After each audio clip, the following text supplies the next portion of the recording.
Hello बच्चों, कैसे हो आप सभी लोग। तो पेपर आपका फाइनली हो गया जेई एडवांस 2020, जिसकी हम लोगों को थोड़ी उम्मीद कम ही लग रही थी। इन द मतलब लास्ट मंथ तक भी हमें काफ़ी कम उम्मीद लग रही थी कि पेपर कहीं पोस्टपोन ना हो जाए। बट ठीक है, फाइनली पेपर हो गया है और अब पेपर भी अच्छा आया है। इवन हम लोग इसको ऐसा तो नहीं कहेंगे कि बहुत ज़्यादा ईजी पेपर आया है, क्योंकि कुछ बच्चे बोल रहे हैं कि सर पेपर बहुत ईजी आया था, बट ऐसा है नहीं। ठीक है, वो रेफरेंस के ऊपर डिपेंड करता है कि आप किसके रेफरेंस से बोल रहे हैं। बट पेपर बहुत ज़्यादा इजी नहीं था, बट ठीक था, एक अच्छा पेपर हम उसको कह सकते हैं। काफ़ी सारे मिक्सअप सवाल भी आए थे उसके अंदर, बढ़िया बढ़िया क्वेश्चन से आए थे। तो आप यहाँ पे क्वेश्चंस को सॉल्यूशन यहाँ पर डिस्कस करेंगे, गेटिंग माय पॉइंट स्टूडेंट। साथ में थोड़ा बहुत हम लोग एनालिसिस भी करेंगे पेपर के ऊपर कि कैसा कौन सा क्वेश्चन किस चैप्टर से आया या किस टॉपिक से आया या किन 2 टॉपिक्स 3 टॉपिक्स से मिक्सअप आया है। ओके स्टूडेंट्स, सो स्टार्ट करते हैं फटाफट से कि सॉल्यूशन है इसका एनालिसिस जल्दी से। तो जेई एडवांस 2020 है। मैं यहाँ पे मैंने पेपर 1 और पेपर 2 को ऐसा नहीं किया, मैंने अलग अलग बाइफरकेट नहीं किया, मैंने सिर्फ क्वेश्चंस उठाए हैं और मैं आपको उसी के अकॉर्डिंग यहाँ पे सोल्यूशन देने वाला हूँ। गेटिंग माय पॉइंट स्टूडेंट्स, तो फटाफट से हम लोग यहाँ पे देखने वाले हैं। सो एक क्वेश्चन ये है कि football of radius R is kept on a hole of radius. यहाँ पे फुटबॉल जो है उसका रेडियस कैपिटल आर है। गेटिंग माय पॉइंट स्टूडेंट्स, और मैं से कर सकता हूँ 1 सेकेंड, मैं इस तरह डार्क कलर ले लेता हूँ, ठीक है। And radius is small R, made a plank kept horizontal. One end of the plank is now lifted so that it gets tilted making an angle theta from the horizontal as shown in the figure. सो बेटा सबसे पहले क्या होता है ना, JEE advance में मैंने पहले बताया था जब मैंने आपको पीवाईक्यूज कराए थे कि सबसे पहले क्वेश्चन देखो, क्वेश्चन पढ़ो, क्वेश्चन समझो, क्वेश्चन में एक एक पॉइंट जो लिखा हुआ है वो इंपॉर्टेंट है। यहाँ पे क्या बोला कि प्लैंक को पहले हॉरिजॉन्टल रखा गया, मतलब बॉल पहले ऐसे रखी हुई थी। Getting my point. उसके बाद उसको क्या करा हमने, यहां से पकड़ के उसको ऊपर ले जाना शुरू कर दिया, मतलब यहां से हिंज थी वो और यहां से ऊपर जानी शुरू हो गई, ये जारी ऐसे कर करके। Getting my point. तो पूछा गया कि ऐसा कौन सा एंगल है, चलो पढ़ते हैं आगे। Making angle theta from the horizontal as shown in the figure. The maximum value of theta, theta की मैक्सिमम वैल्यू बतानी है। अबे ऐसा तो होगा नहीं कि भाई ऐसे रखी हुई है, अब तुमने इसको यूं कर दिया तो पूरी बॉल गिर जाएगी नीचे। अबे यूं रखी हुई है, तुमने यूं कर दिया तो गिर जाएगी ना। तो वो गिरी कब है, वो कब गिरी। अब ऐसे तो गिरेगी नहीं, ऐसे करोगे तब भी नहीं गिरेगी, कोई ना कोई ऐसा एंगल आएगा जब वो गिर जाएगी। तो वो एंगल निकालना है कि वो कब गिरी। Getting my point. So the football does not start rolling down the plank. So यहाँ पे हमें क्या करना है, figure is schematic and not drawn to scale. So यहाँ पे सिंपल सी बात करी गई कि ठीक है ये 2R है, तो वो समझना यहाँ पे हो क्या रहा है बेटा। मेरी बात अगर तुम ध्यान समझोगे तो यहाँ पे क्या हो रहा है, यहाँ पे एक छोटा सर्कल रेडियस, उसका इस टाइप का सर्कल है जिसका रेडियस तुम R मान सकते हो क्या रहा है ना, कि जैसे एक से ऐसे क्या था, प्लेन था, प्लेन पे क्या हो रखा है, एक होल हो रखा है, कितने रेडियस का, R रेडियस का, उस पर क्या रखी है, बॉल रखी है। Getting my point students.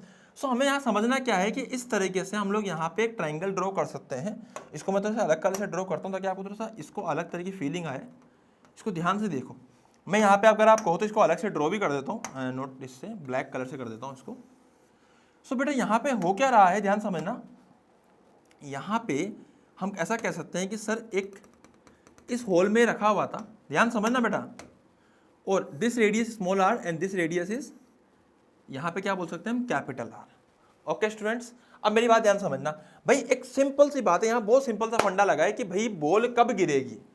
देख यहाँ पे मैं एक चीज समझा सकता हूँ तुमको। ऐसा क्या होता है जब ऐसे ऐसे क्वेश्चन आते हैं तो इस पॉइंट पे mg लग रहा है यहाँ पर, ऑब्वियस बात है। अगर मैं इस पॉइंट के अबाउट टॉर्क कंसीडर करता हूं, इस पॉइंट के about, getting my point. So mg किस तरफ टॉर्क लगा रहा है, mg टॉर्क इस तरफ लगा रहा है। Getting my point students. लेकिन अगर इसको इस तरफ गिरना है तो ये तब गिरेगा जब एंगल बढ़ेगा ना, तो mg इधर की तरफ जाता जाएगा। आए मेरी बात समझ में। तो एक मोमेंट ऐसा भी आएगा सर जब हमारा इस बॉल पर अगर मैं देखा जाए तो यहाँ पे ध्यान समझिएगा बेटा, यहाँ पे 1 सेकेंड, जब mg होगा ना, ऐसे ऐसे मान लीजिए इसको 1 मिनट यार, हाँ इसको आप ऐसे मान लीजिए, और इस मोमेंट पर जो mg लग रहा होगा वो कुछ ऐसे लग रहा होगा। अब ये पॉइंट इधर रह गया, तो अब mg क्या कर रहा है, इसको नीचे की तरफ गिरा रहा है। ओके, सो बेसिकली वो कौन सा एंगल होगा जब ये बिल्कुल ऐसी कंडीशन में आ जाए कि बस अब हल्का सा भी और कर दिया तो नीचे गिर जाएगा। तो कंडीशन कौन सी हो जाएगी बेटा, वो कंडीशन हो जाएगी जब ये, मेरी बात ध्यान समझिएगा, मैं यहाँ पे इसको ड्रॉ कर देता हूँ 1 मिनट। जैसे मान लीजिए कि ऐसे हमने करा है, ऐसे डायग्राम बनाया है, ध्यान समझिएगा, और 1 सेकेंड, इस तरह से बना के बेटा ऐसे mg ले लिया एकदम उस कंडीशन में जब बिल्कुल हिंज पॉइंट से क्रॉस कर रहा हो।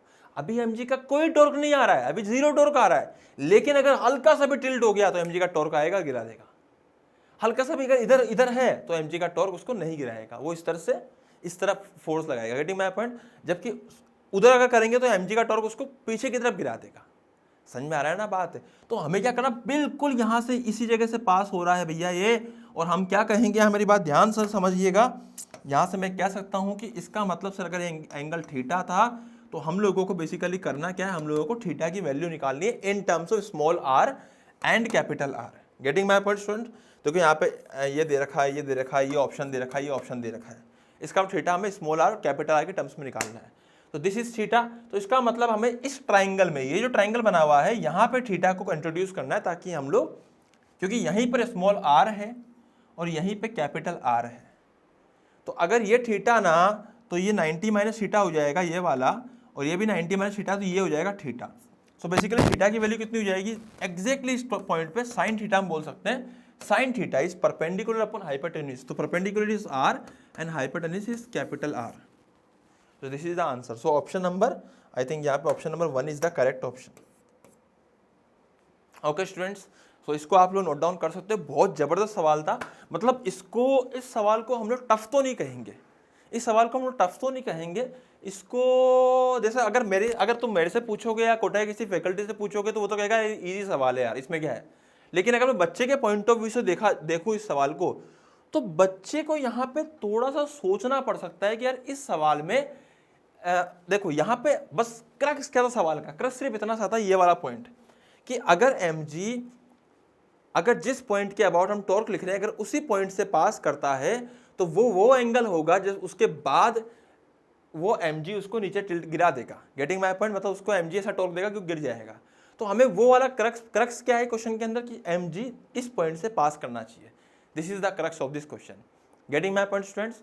अब मेरी बात ध्यान समझिएगा, ये जो मैं जेई एडवांस का यहाँ पे आपको सोल्यूशन दे रहा हूँ, आप चाहें तो जिन बच्चों ने एडवांस का सोल्यूशन, जिन बच्चों ने एडवांस का पेपर दे लिया है, जो मेरे स्टूडेंट भी रहे हैं, जिन बच्चों ने भी एडवांस पेपर दे लिया है बेटा, वो आप चाहो तो इसको थोड़ा सा फॉरवर्ड करके या 1.5 करके देख सकते हो। ये मैं थोड़ा सा डिटेल में भी पढ़ाऊंगा, डिटेल में इसलिए क्योंकि आपके आने वाली जनरेशन, जो भी नेक्स्ट बच्चे आने वाले हैं, जो अगले साल पेपर देंगे या उसके अगले साल पेपर देंगे, उनको भी पता होना चाहिए कि जब पुराने क्वेश्चंस आए थे उनके सॉल्यूशंस किस तरह से, आने वाले बच्चों के लिए ये PYQ की तरह काम करेगा। Getting my point students? तो मैं इसको थोड़ा डिटेल में ही बताऊंगा, हर एक चीज़ समझाते हुए ही चलेंगे। तो बच्चे के पॉइंट ऑफ व्यू से देखा जाए तो आई थिंक ये क्वेश्चन एवरेज था। It is not that much tough and it is not that much easy for the point of student. अगर टीचर के पॉइंट ऑफ व्यू से देखा जाए तो ये पेपर क्वेश्चन बहुत लल्लू क्वेश्चन था। ओके चलो ठीक है, पर ठीक है आप इसको फटाफट से नोट डाउन कीजिए, फिर आगे बढ़ते हैं नेक्स्ट सवाल पे। हाँ जी, सो बेटा इसको मैं क्लियर कर देता हूँ फटाफट से और नेक्स्ट क्वेश्चन देखता हूँ जल्दी से। 1 सेकंड यार, इसको हम लोग क्लियर करके नेक्स्ट क्वेश्चन देखते हैं। Next question, a parallel beam of light strikes a piece of transparent glass having cross section as shown the figure below. Correct shape of the emergent wave front will be। तो यार wave front पे सवाल आया है, मतलब wave front है ना JEE का, मुझे लगता है कुछ फेवरेट सा ही पार्ट है। बहुत पहले भी एक बार ऐसे वेव फ्रंट पे सवाल आए थे कि ऐसे वेव फ्रंट बना दी, उन्होंने बोल दिया नहीं ऐसा नहीं सॉरी, उन्होंने इस तरह का बहुत पहले एक सवाल दिया था, शायद आपको याद हो तो, इस तरह से दिया था। अरे यार फिर से मैं वही गलती कर रहा हूँ, 1 सेकेंड। ऐसे वेव फ्रंट दिए थे और इसको एक मिरर के सामने रख दिया था, याद है एक बहुत पहले एक क्वेश्चन आया था। तो हालांकि मैं इसका सॉल्यूशन नहीं बता रहा हूँ, बट ये इस टाइप का एक क्वेश्चन है यहाँ पे। बस ये कि शेप चेंज कर दी अब की बार, यहाँ पे जो इन्होंने यहाँ पे ऑब्जेक्ट दिया है, ऑप्टिकल इंस्ट्रूमेंट दिया है, उसका शेप चेंज कर दी। सो बेसिकली यहाँ पे क्या है, ये अपने पास क्या ऑब्जेक्ट है, ऑप्टिकल ऑब्जेक्ट क्या है, ग्लास रखा हुआ है, वो भी अजीब सी शेप में, ऐसी अजीब सी शेप। उस पर हमने क्या करा, यहाँ पे लाइट डाली इस तरह से। गनीमत है इन लोगों ने वेव फ्रंट से नहीं दिया, इन लोगों ने क्या दिया, सीधा रेज दे दी। तो बेटा अगर ऐसी रेज है तो इसका वेव फ्रंट कैसा होगा, इसका वेव फ्रंट है ऐसा। अगर ऐसे दे दिए होते ना, रेज नहीं दी होती, तो आधे बच्चे तो वहीं रो देते। हालांकि बताया जाता है ये चीज़, आप कोटा के किसी भी लेक्चर की नोट्स उठा के देख लो, आपको किसी भी टीचर की नोट्स उठा के देख लो, आपको ये चीज़ मिल जाएगी कि भैया वेव फ्रंट है। तो यहाँ से हम लोग किसी के भी, मतलब नॉट इवन कोटा के, आप जेई एडवांस की नोट्स देखोगे तो आपको मिल जाएगी ये चीज़। बट ठीक है, उन्होंने रेज दे दी तो कोई दिक्कत वाली बात नहीं है। अब आगे बात क्या हो रही है, यहाँ ग्लास है बेटा, ग्लास अगर है देखो यहाँ पे ग्लास की विड्थ जो ज़्यादा है, यहाँ पे काफ़ी कम है, ये आपको क्लियर हो रही है बेटा। यहाँ पे विड्थ ज़्यादा है, यहाँ पे क्या है, विड्थ कम है। ओके, सो बेसिकली यहाँ पे हो क्या रहा है ना, अगर मैं यहाँ पे समझू तो ग्लास के अंदर जो स्पीड ऑफ लाइट होगी वो थोड़ी सी कम होगी। आई मेरी बात समझ में। और अगर हम बात करते हैं किसमें, अगर हम बात करते हैं इसके अंदर एयर के अंदर, तो स्पीड ऑफ लाइट ज़्यादा होगी, ऑब्वियस बात है। तो हम ये कह सकते हैं कि अगर मैं यहाँ की बात करूँ तो यहाँ पे जो देखो, मैं इसको डायग्राम में डायरेक्टली ऐसा नहीं ब्लैक से रिप्रेजेंट करूँगा। यहाँ अगर वो ग्लास में कम चला तो वो एयर में ज़्यादा चला, अगर वो एयर में ज़्यादा चला तो वो उसने फिर ज़्यादा स्पीड से ट्रेवल किया, इसका मतलब उसका जो पॉइंट होगा वो कुछ आगे आ जाएगा। सिमिलरली यहाँ पे क्या होगा कि वो ज़्यादा किस में चला, ग्लास में, तो एयर में कम चला। अब जब ज़्यादा ग्लास में चला तो उसका जो स्पीड होगी वो थोड़ी कम होगी रिलेटिवली, तो वो कम तो चलेगा ओवरऑल। तो ये कुछ शेप कुछ इस तरह से बनेगा। नहीं यहाँ पे ऐसा नहीं, ये कुछ इस तरह की शेप बनेगी। तो आप लोग इस शेप को कुछ इस तरह से रिप्रेजेंट कर सकते हो बेटा, इस तरह की शेप आएगी। सो इस तरह का आई थिंक यहाँ पे आंसर जो है वो एक ही है, option number A. Getting my point student. So ये शेप का ही क्वेश्चन था बेसिकली, देखा जाए तो ऐसे कोई खतरनाक चीज़ नहीं थी इसके अंदर, क्वेश्चन के अंदर। आप लोग इसको नोट डाउन कर सकते हो, मैं दोबारा बता देता हूँ अगर आपको दिक्कत होती हो। जहाँ पे ग्लास का पोर्शन कम है ना, वहाँ पे एयर में ज़्यादा चलेगा, और एयर में ज़्यादा चला तो स्पीड ज़्यादा होगी, स्पीड ज़्यादा होगी तो वेवफ्रंट थोड़ा आगे की तरफ शिफ्ट हो जाएगा। सिमिलरली यहाँ पे वेवफ्रंट थोड़ा पीछे रह जाएगा। तो इसका मैं जब इसका डायग्राम बनाऊंगा तो कुछ इस प्रकार का डायग्राम हमें दिखाई देगा। ओके स्टूडेंट्स, सो बेसिकली ये इस प्रकार का कुछ बनेगा, तो इसको मैंने रफली ऐसा बनाया है। Option number 1 is the correct option. फटाफट से नोट डाउन कीजिए, फिर करते हैं नए सवाल पे फटाफट से दीपेंद्र सिंह नरूका के साथ। एक बार जस्ट चैनल को लाइक कर दीजिए, सब्सक्राइब जरूर कर दीजिए बेटा, आपको बहुत मजा आने वाला है। यहाँ पे जो हम फिजिक्स पढ़ाते हैं बहुत क्वालिटी आपको एजुकेशन देते हैं, हमारा कंटेंट भी बहुत बढ़िया होता है। आप कोई भी लेक्चर उठा के हमारे देख सकते हो, प्लेलिस्ट में आपको मैग्नेटिज्म, आपको इवन कैपेसिटर और कई सारे अलग अलग चैप्टर्स मिल जाएंगे। हालांकि अब मेनली हमारा फोकस फिजिक्स में ही है, क्योंकि मैं खुद फिजिक्स का फैकल्टी हूँ। ओके, सो फटाफट से चैनल को सब्सक्राइब कर दीजिए, लाइक कर दीजिए, और जल्दी से आगे बढ़ते हैं हम लोग नए क्वेश्चन के ऊपर। बेटा शेयर जरूर कर दीजिएगा सब्सक्राइब और लाइक के साथ में। फटाफट से आगे बढ़ते हैं नए सवाल पे जल्दी से। नेक्स्ट क्वेश्चन हम लोगों ने यहाँ पे करा, उसको क्लियर कर देता हूँ पुराने वाले को। हाँ, an open ended U tube of uniform cross section area contains water इतना initially the water level stands at 0.29 metre from the bottom in each arm. यहाँ पे क्या है, यूट्यूब है, वाह, है ना। तो यहाँ पे बेटा यूट्यूब है, और इस तरह से ये जो यूट्यूब है, इसमें जो पहले जो हाइट थी वाटर की, मैं दोबारा बना रहा हूँ यहाँ पे, ये जो पहले हाइट होगी वो दोनों ही साइड कितनी थी, 0.29 मीटर, और मीटर ही है ना, हाँ इट इज मीटर। सो इधर भी कितनी हो जाएगी, 0.29 meter. Okay students, so kerosene oil of water density, kerosene oil of density 800 kg per meter cube is added to the left arm until its length is 0.1 meter. So basically इन्होंने ऐसे से कुछ ऐसा बना दिया सिस्टम को, अब ये कुछ ऐसा बन गया है। इसकी हाइट h2 है, इसकी हाइट h1 है, as shown in the schematic figure below the ratio of h1 by h2 of the heights of the liquid in the two arms. सवाल यह है, बहुत ईजी सवाल है बेटा, कुछ भी नहीं है इसके अंदर। अगर मैं इस क्वेश्चन को स्टूडेंट के पॉइंट ऑफ व्यू से बोलूंगा तो ये सवाल एक्चुअल में लल्लू है, इजी है। ऐसा क्यों सर, मुझे तो टफ लग रहा है दिखने में? अरे टफ नहीं है भैया, इसमें प्रेशर बस हम लोगों को बस यहाँ पे प्रेशर को अलग अलग टर्म्स में लिखना है, तरीके से लिखना है बस।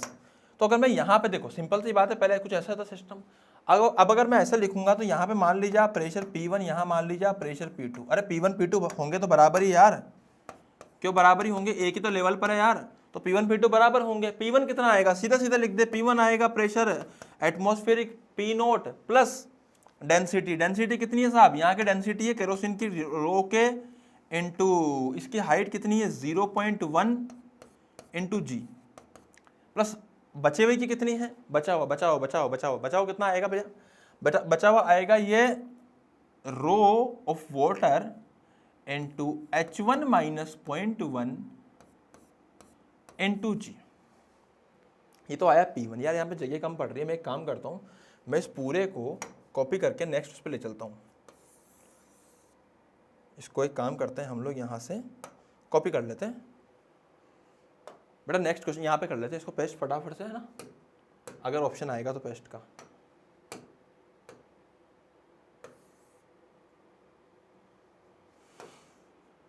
दोबारा से लिख लेते हैं, कोई दिक्कत नहीं है।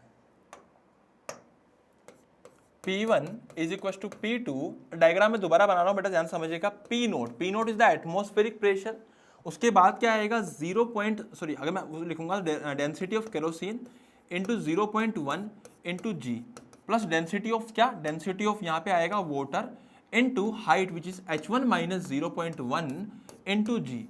This should be equal to P2। P2 क्या है, दूसरी तरफ कितना हमारे पास में, P2 में क्या था बेटा, दूसरी तरफ हमारे पास में क्या था, प्रेशर कितना आता था, प्रेशर कितना आएगा, दूसरी तरफ सिर्फ वाटर था, हाइट h2 थी, हम डायरेक्ट लिख देंगे रो w इंटू h2 इंटू जी।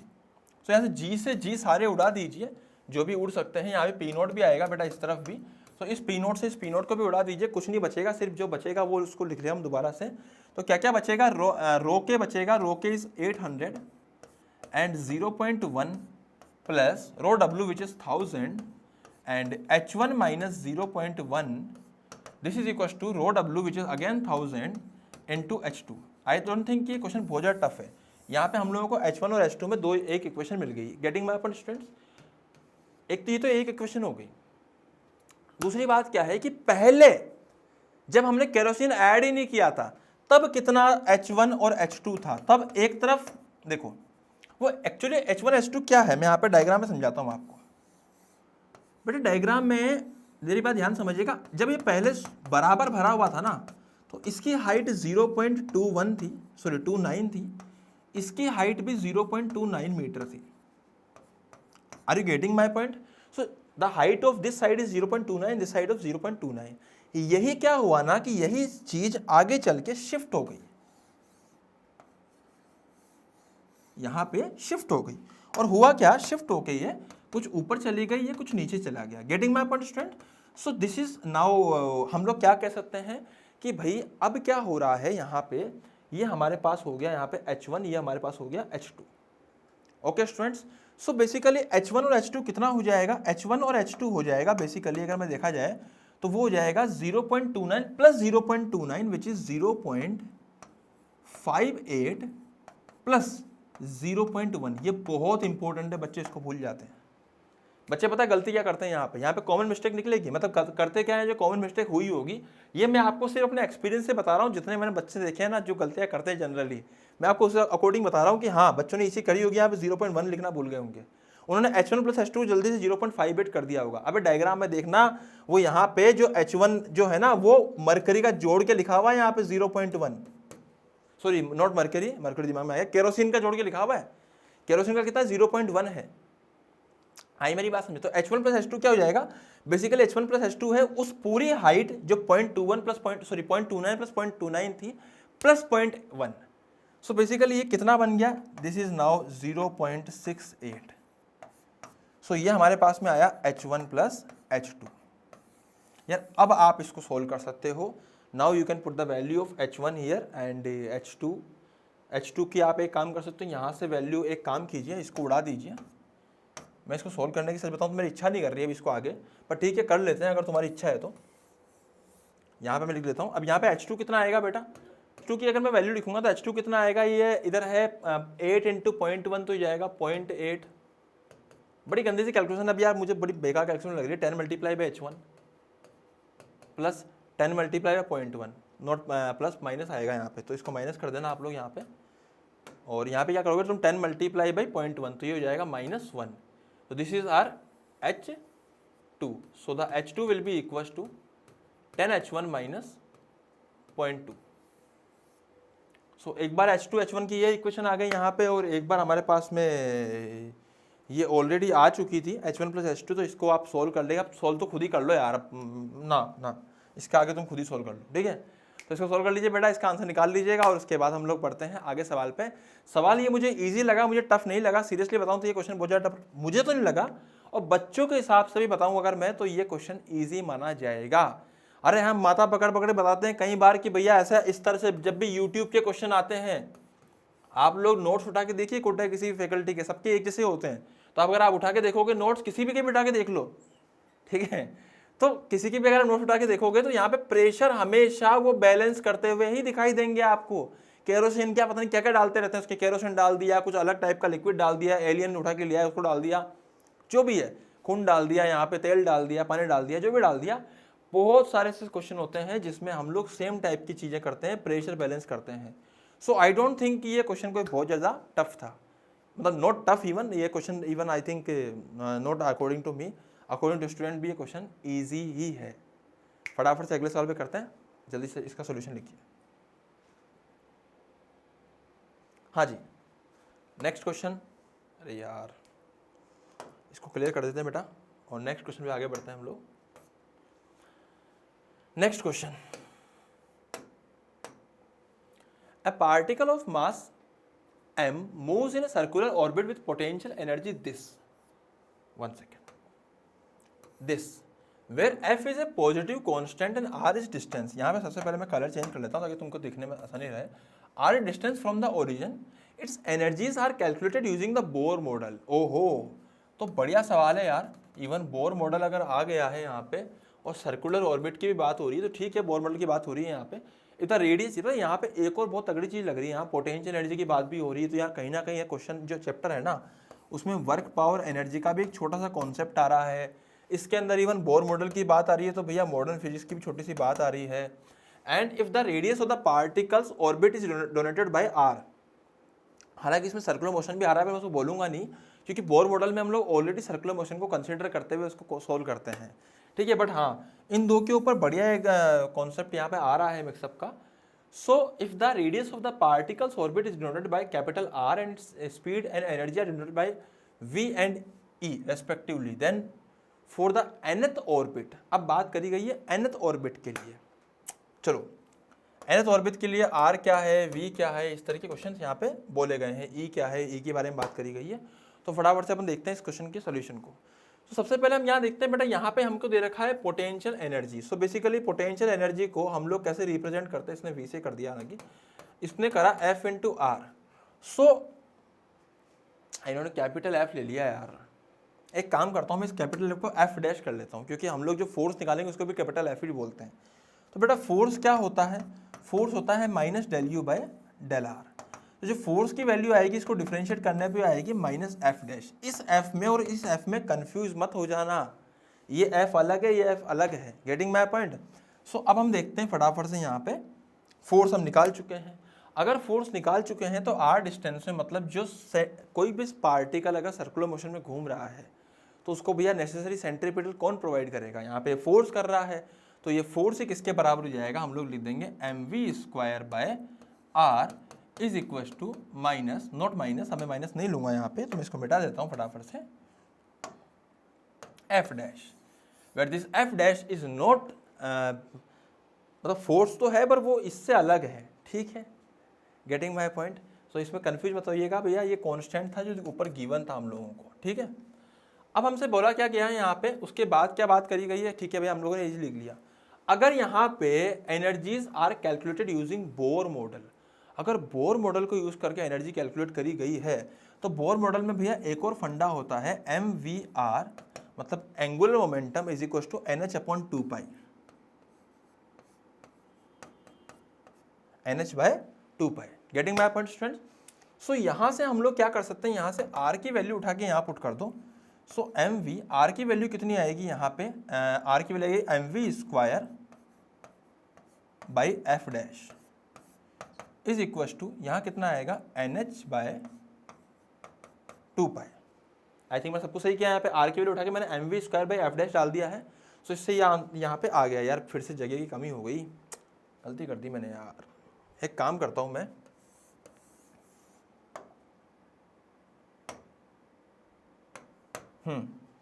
बेटा मैं इसी को उठा के, थोड़ा ध्यान से समझिएगा, कंफ्यूज नहीं होने का, आखिरी में जब इसको नोट डाउन करोगे तो मैं इसको उठा के इधर ले आया हूँ, ध्यान से समझिएगा, ठीक है। तो मैं यहाँ पे लिख रहा हूँ, यहाँ पे आएगा M square into V cube by नीचे क्या है F dash is equal to N H by 2 pi. So यहाँ से वी क्यूब कितना आएगा बेटा, यहाँ से वी क्यूब जो आएगा वो आएगा h into F dash which is a constant divide by 2 पाई, नीचे कर देंगे एम स्क्वायर अगेन, और इसको किससे मल्टीप्लाई कर देंगे, हम लोग जानते हैं कि हम लोग यहाँ पे लिख सकते हैं। अब मेरी बात ध्यान से समझिएगा, यहाँ पे मैं और क्या कर सकता हूँ, यहाँ पे n को भी लिख दूंगा, दोबारा चेक कर लीजिए, n into H into F dash by 2 pi into M square, ये v क्यूब आ गया। ओके, सो मेरा बेसिकली v कितना आएगा, मेरा v जो आएगा प्रोपोर्शनल, बाकी सब कॉन्स्टेंट है, जो v आ रहा है वो 1/3 के प्रोपोर्शनल आ रहा है। लेट मी चेक, 1/3 के प्रोपोर्शनल कौन सा आ रहा है, v आ रहा है, तो हमारा ये ऑप्शन तो वैसे ही गलत हो गया। यहाँ पे 2/3 के प्रोपोर्शनल कर रखा है, यहाँ 1/3 के कर रखा है, तो यहाँ पे कम से कम ये ऑप्शन हमारा सही होने की संभावना बढ़ रही है। चलो चेक करते हैं आगे, अगली चीज़ भी देखते हैं। अगली चीज़ क्या है, हमें r निकालना है, तो हमने v निकाल लिया। अब हमें क्या करना है बेटा, यहाँ पे r निकालना, तो यहाँ पे वैल्यू पुट कर देते हैं। देख ध्यान समझिएगा, मैं यहाँ वैल्यू पुट कर रहा हूँ, यहाँ पे निकाल के देख रहा हूँ। तो v की वैल्यू पुट कीजिए, m, v की वैल्यू अगर मैं ध्यान से देखूँ समझू क्या आएगा, एक काम कीजिए, पहले यहाँ पे जो है ना r की वैल्यू निकाल लीजिए। तो r की वैल्यू कितनी आएगी बेटा, r की वैल्यू आएगी यहाँ से m/f dash into V square. So basically r जो आ रहा है ना, अगर v n की पावर 1/3 के प्रोपोर्शनल है, तो जो r है ना वो n की पावर 2/3 के प्रोपोर्शनल होगा। क्यों? क्योंकि r is proportional to v square. Okay students, so r जो होगा वो 2/3 के प्रोपोर्शनल होगा। इसका मतलब ये ऑप्शन हमारा करेक्ट है। Getting my point students? So ये ऑप्शन हमारा करेक्ट है। यहाँ पे आई मेरी बात समझ में? अब अगर बात आती है भैया, अगर एनर्जी निकालने की बात आती है, तो एनर्जी आप लोग निकाल सकते हो आसानी से। दो प्रकार के यहाँ पे काइनेटिक एनर्जीज है, एक पोटेंशियल एनर्जी है जो हमें गिवन है, तो एफ की वैल्यू डायरेक्टली गिवन है, एफ इंटू आर की वैल्यू हम लोगों ने निकाल ली है यहाँ से, तो उसको हम पुट करेंगे और यहाँ डाल देंगे। काइनेटिक एनर्जी के लिए हम हाफ mv स्क्वायर करेंगे। ओके स्टूडेंट्स, तो फटाफट से हम देखते हैं अगला सवाल जल्दी से। आई थिंक इसको सोल्व करने की जरूरत तो नहीं पड़ी है, बहुत लेंथी सा हो जाएगा यार। तुमको तो मैं कर दूं, तरीका मैंने तुम्हें बता दिया। अगर तुम्हें एनर्जी लिखनी हो तो एनर्जी कैसे लिखोगे, half mv square, you know the value of v, you can put the value of v from here, and the second one क्या हो जाएगा बेटा, यहाँ पे हम लोग लिख सकते हैं पोटेंशियल एनर्जी। इवन यहाँ पे देखो, यहाँ पे mv स्क्वायर बाई आर जो है वो f डैश के बराबर आ रहा है, तो यहाँ से mv स्क्वायर जो आएगा वो f डैश इंटू आर के बराबर आएगा। Getting my point? और f डैश इंटू आर को अगर मैं डिवाइड कर दूंगा 2 से, तो वो काइनेटिक एनर्जी हो जाएगी। तो वो भी चीज़ मैं यहाँ से कर सकता हूँ। प्लस पोटेंशियल तुमको ऑलरेडी गिवन है f डैश इंटू आर, तो एनर्जी जाएगी 2f डैश इंटू आर। चलो ठीक है, अब इस तरीके से ये थोड़ी ईजी पड़ गई हम लोगों को। Now you can put the values of R from, कहाँ गया आर, ये रहा। यहाँ से आर की वैल्यू पुट करके तुम देख सकते हो, चेक कर सकते हो। ओके स्टूडेंट, तो फटाफट से इसको नोट डाउन कर लीजिए जल्दी से, फिर देखते हैं अगला सवाल, अगले सवाल का सोल्यूशन फटाफट से। हाँ जी, इसको मैं क्लियर कर देता हूं पहले, फिर नेक्स्ट क्वेश्चन में बढ़ते हैं हम लोग आगे। अरे यार रुक जा, नेक्स्ट क्वेश्चन, इसको ऑप्शन ठीक है। इस क्वेश्चन को देखिए बेटा, इसमें क्या हो रहा है, यूनिफॉर्म इलेक्ट्रिक फील्ड ई, ये हमें गिवन है यहाँ पे -400√3 y कैप, आगे जो भी गिवन है उसकी unit is applied in region. बहुत इजी क्वेश्चन है, इसका मैं क्या बताऊं, मतलब अगर देखा जाए ना तो ये क्वेश्चन मेरे अकॉर्डिंग इजी है, और अकॉर्डिंग टू द स्टूडेंट्स मैं अब उस रेफरेंस से बता रहा हूं जिस रेफरेंस में कोई भी जेई का टीचर स्टूडेंट को जब पढ़ाता है तो वो क्या रेफरेंस लेके पढ़ाता है, या वो किस तरीके के नोट्स यूज करता है, या वो किस तरीके की नॉलेज बच्चों को डिलीवर करता है, उसके अकॉर्डिंग ये क्वेश्चन इजी है। अगर बच्चा वो जो भी नॉलेज है उसको ग्रैस्प करता है या समझता है, तो ये क्वेश्चन उसके लिए इजी है। क्योंकि हम लोग अपना पूरा का पूरा 1 महीना दे देते हैं काइनेमेटिक्स और प्रोजेक्टाइल के ऊपर, और सवाल किसके ऊपर है, प्रोजेक्टाइल के ऊपर है। बहुत लल्लू सवाल है, आई मेरी बात समझ में? सो बेटा क्वेश्चन जो है प्रोजेक्टाइल के ऊपर है, बस थोड़ा सा चेंज करा है इसमें हम लोगों ने, थोड़ा सा बस प्रोजेक्टाइल को चेंज करके, जहाँ ग्रेविटी है उसको चेंज करके इलेक्ट्रिक फील्ड इंट्रोड्यूस कर दी। सवाल पढ़ते हैं जल्दी से। इलेक्ट्रिक फील्ड नीचे की तरफ दे रखी थी, बहुत बढ़िया। ए charge particle of mass m carrying a positive charge q। सो बेटा चार्ज अगर q है तो उसके ऊपर फोर्स कितना लगेगा नीचे की तरफ, उस पर फोर्स लगेगा q इंटू ई, तो उस पर नीचे की तरफ एक्सेलरेशन कितना लगेगा, तो वो लगेगा q into E by M. And generally projectile के अंदर क्या होता है, this is the g effective. भाई प्रोजेक्टाइल के केस में जी क्या होता है अपना, नीचे की तरफ लगता है। ये क्वेश्चन है ना, ये क्वेश्चन मैं सच बता रहा हूँ, इस टाइप का क्वेश्चन मैंने क्लास में कम से कम भी जब भी पढ़ाया तब कराया है, एटलीस्ट एक बार तो कराया। आई मेरी बात समझ में? इस टाइप का क्वेश्चन मतलब कहीं, चलो इसमें तो फिर भी ठीक है, हम लोगों ने एक चीज़ ली है, हम लोग और भी कई सारी की चीज़ें इंट्रोड्यूस कर सकते हैं, कुछ और फील्ड लगा दी हम लोगों ने, नॉट फील्ड लगा दी सॉरी, कुछ और फोर्स लगा दिया किसी भी तरीके का, कुछ हम लोगों ने यहाँ पे इलेक्ट्रिक फील्ड ले ली, कभी यहाँ ग्रेविटी फील्ड ले ली, कभी उसको किस में रख दिया हम लोगों ने, मान लीजिए कि हमने उसको किसी ऐसे फ्रेम में रख दिया जहाँ जी की वैल्यू चेंज हो जाए। Getting my point? So basically हमारा मकसद क्या है कि हमें नीचे की तरफ जो लगने वाला एक्सेलरेशन है बस उसको निकाल लेना है। बाकी इसको किससे यू स्पीड से फेंका, थीटा एंगल पे, बहुत ईजी है, लल्लू सवाल है, प्रोजेक्टाइल बनेगा। बात किसके बारे में करी गई आगे पढ़ते हैं फटाफट से। विद इनिशियल स्पीड दे रखी है हमने, this particle is aim to hit T which is 5 metre away from its initial from its entry point in the field as shown schematically in the figure. Take Q by M is equal to, अब इन्होंने थोड़ा सा अपने ये लिए आसान कर दिया कि जो क्यू बाई एम है ना, इसको तुम सीधे से 10⁻10 ले लो। यहाँ तो राहत की सांस लेने को हम लोग को मिली है। सबसे पहले तो क्या बोला गया है, the particle will hit T okay at an angle 45 degree from the horizontal. यहाँ पे क्या बोला गया है देखते हैं बेटा फटाफट से। हमें यहाँ पे क्या है, एंगल नहीं पता, यहाँ पे इसने एंगल गिवन नहीं है, लेकिन यहाँ 5 मीटर दे रखा है, इसका मतलब 5 मीटर इज द रेंज। पता है मैं क्या करता हूँ, जब मुझे प्रोजेक्टाइल पढ़ना होता है ना, और जो मैंने सीखा है अपने टीचर्स से, अपने जो बढ़िया बढ़िया टीचर्स से जो मैंने सीखा है, वो मैंने ये सीखा है कि आप लोग इसको यू कोस थीटा कर सकते हो। टीचर्स का मतलब सिर्फ यूट्यूब या फिर कोचिंग्स की बात नहीं कर रहा, मैं बुक्स की भी बात कर रहा हूँ, ठीक है जी। किसी की भी बुक्स अगर पढ़ते हैं, स्पेशली एच.सी. वर्मा, तो जहाँ से हम लोग जो सीखते हैं उसके अकॉर्डिंग बता रहा हूँ आपको। This is you cos theta, this is you sine theta. हम लोग क्या करते हैं, इसको ब्रेक कर लेते हैं, you cos theta you sine theta में। अब अगर मुझे रेंज लिखनी है तो मैं रेंज क्या लिखूंगा, मैं रेंज लिख दूंगा भैया जाने में कितना टाइम लगा, वहाँ तक पहुँचने में टाइम लगा साहब 2 into U sine theta by G effective multiply by U cos theta. So this is the range and this is given as 5 meter. Okay students, तो ये 5 मीटर की तरह हमें गिवन है। चलो इसको सोल्व करते हैं जल्दी से फटाफट से, हालांकि मुझे दिख रहा है कि टाइम यहाँ पे जगह कम पड़ेगी। सो 2 इंटू यू की वैल्यू पुट कर दीजिए, यू कितना है 2 into √10 into sine theta. We don't know the value of sine theta here, so we are just putting the value of sine theta only. And उसके बाद हम लोग यहाँ क्या कर देंगे बेटा, यहाँ लिख देंगे हम लोग कितना, again you, so again you हो जाएगा 10√2 into cos theta. Sir directly आप लोग आपने फॉर्मूला क्यों लगाया रेंज का, u sine square theta sine 2 theta by g, आपने वो वाला फॉर्मूला क्यों यूज नहीं करा है, यू साइन 2 थीटा बाई जी।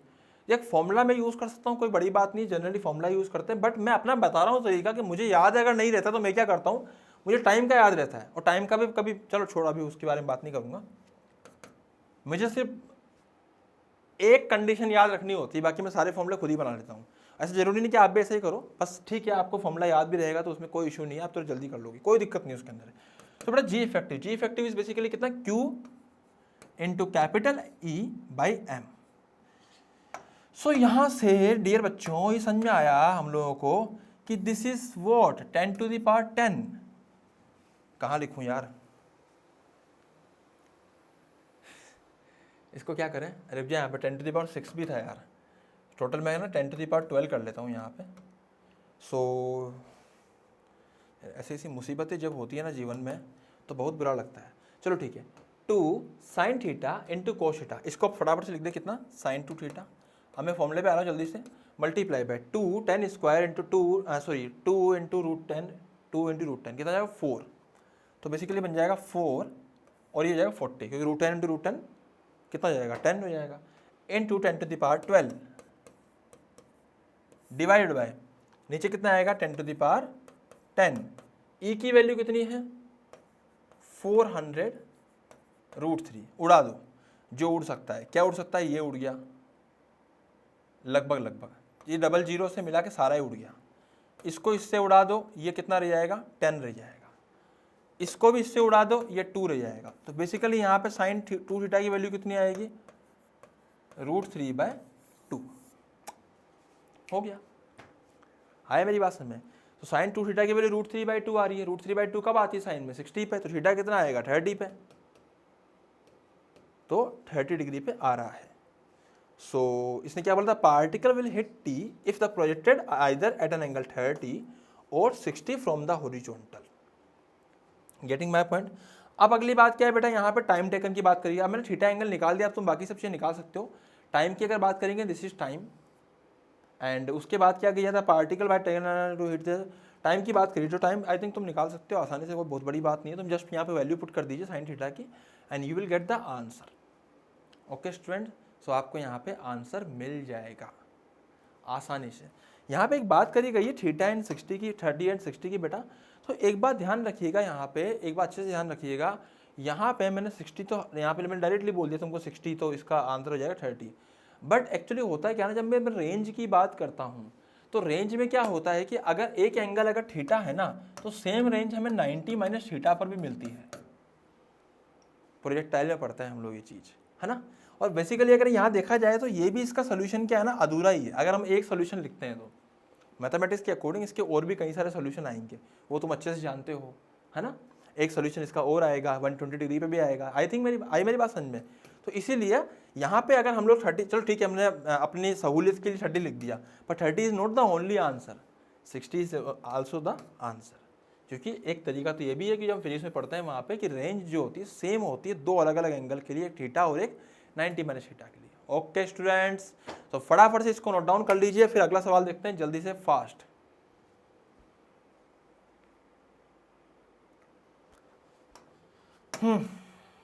और अगला क्वेश्चन देखते हैं जल्दी से। अरे यार, यार सिर्फ एक चीज, इस वीडियो के ऊपर अच्छे लाइक्स होने जरूरी है। तो प्लीज इसको लाइक कीजिए और शेयर कीजिए, इसको लाइक कीजिए और शेयर कीजिए। बहुत अच्छे आपको आगे भी वीडियो मिलते रहेंगे। मैं उन लोगों के लिए भी बोल रहा हूँ, ये चीज़ उन लोगों के लिए भी अच्छी है जो आगे आने वाले टाइम में जेईई का पेपर देने वाले हैं, जो जेईई का आपको पेपर देने वाले हैं। Getting my point students. मैं आपको एक सिंपल चीज़ बता देता हूँ। हम लोगों का जो channel acad learning, basically we are not running a coaching institute. हमारा कोई कोचिंग इंस्टीट्यूट नहीं है। हालांकि मैं फैकल्टी रहा हूँ, मैंने 10 साल तक कोटा की बहुत बढ़िया कोचिंग में पढ़ाया है।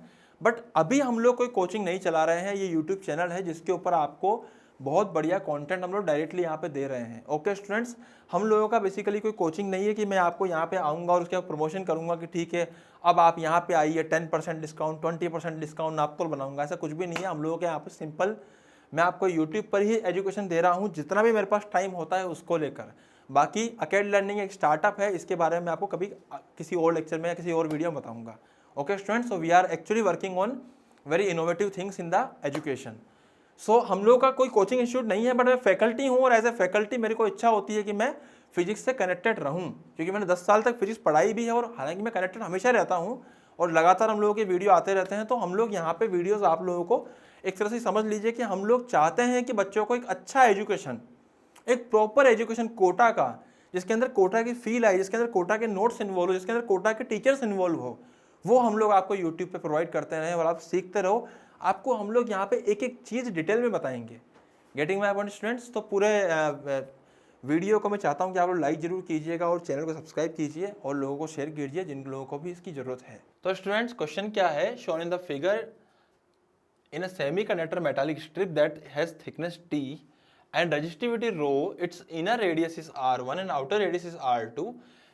If V naught is applied, 1 second मैं इसको लिख देता हूँ पहले। हाँ, if V naught is applied, अरे यार एक second,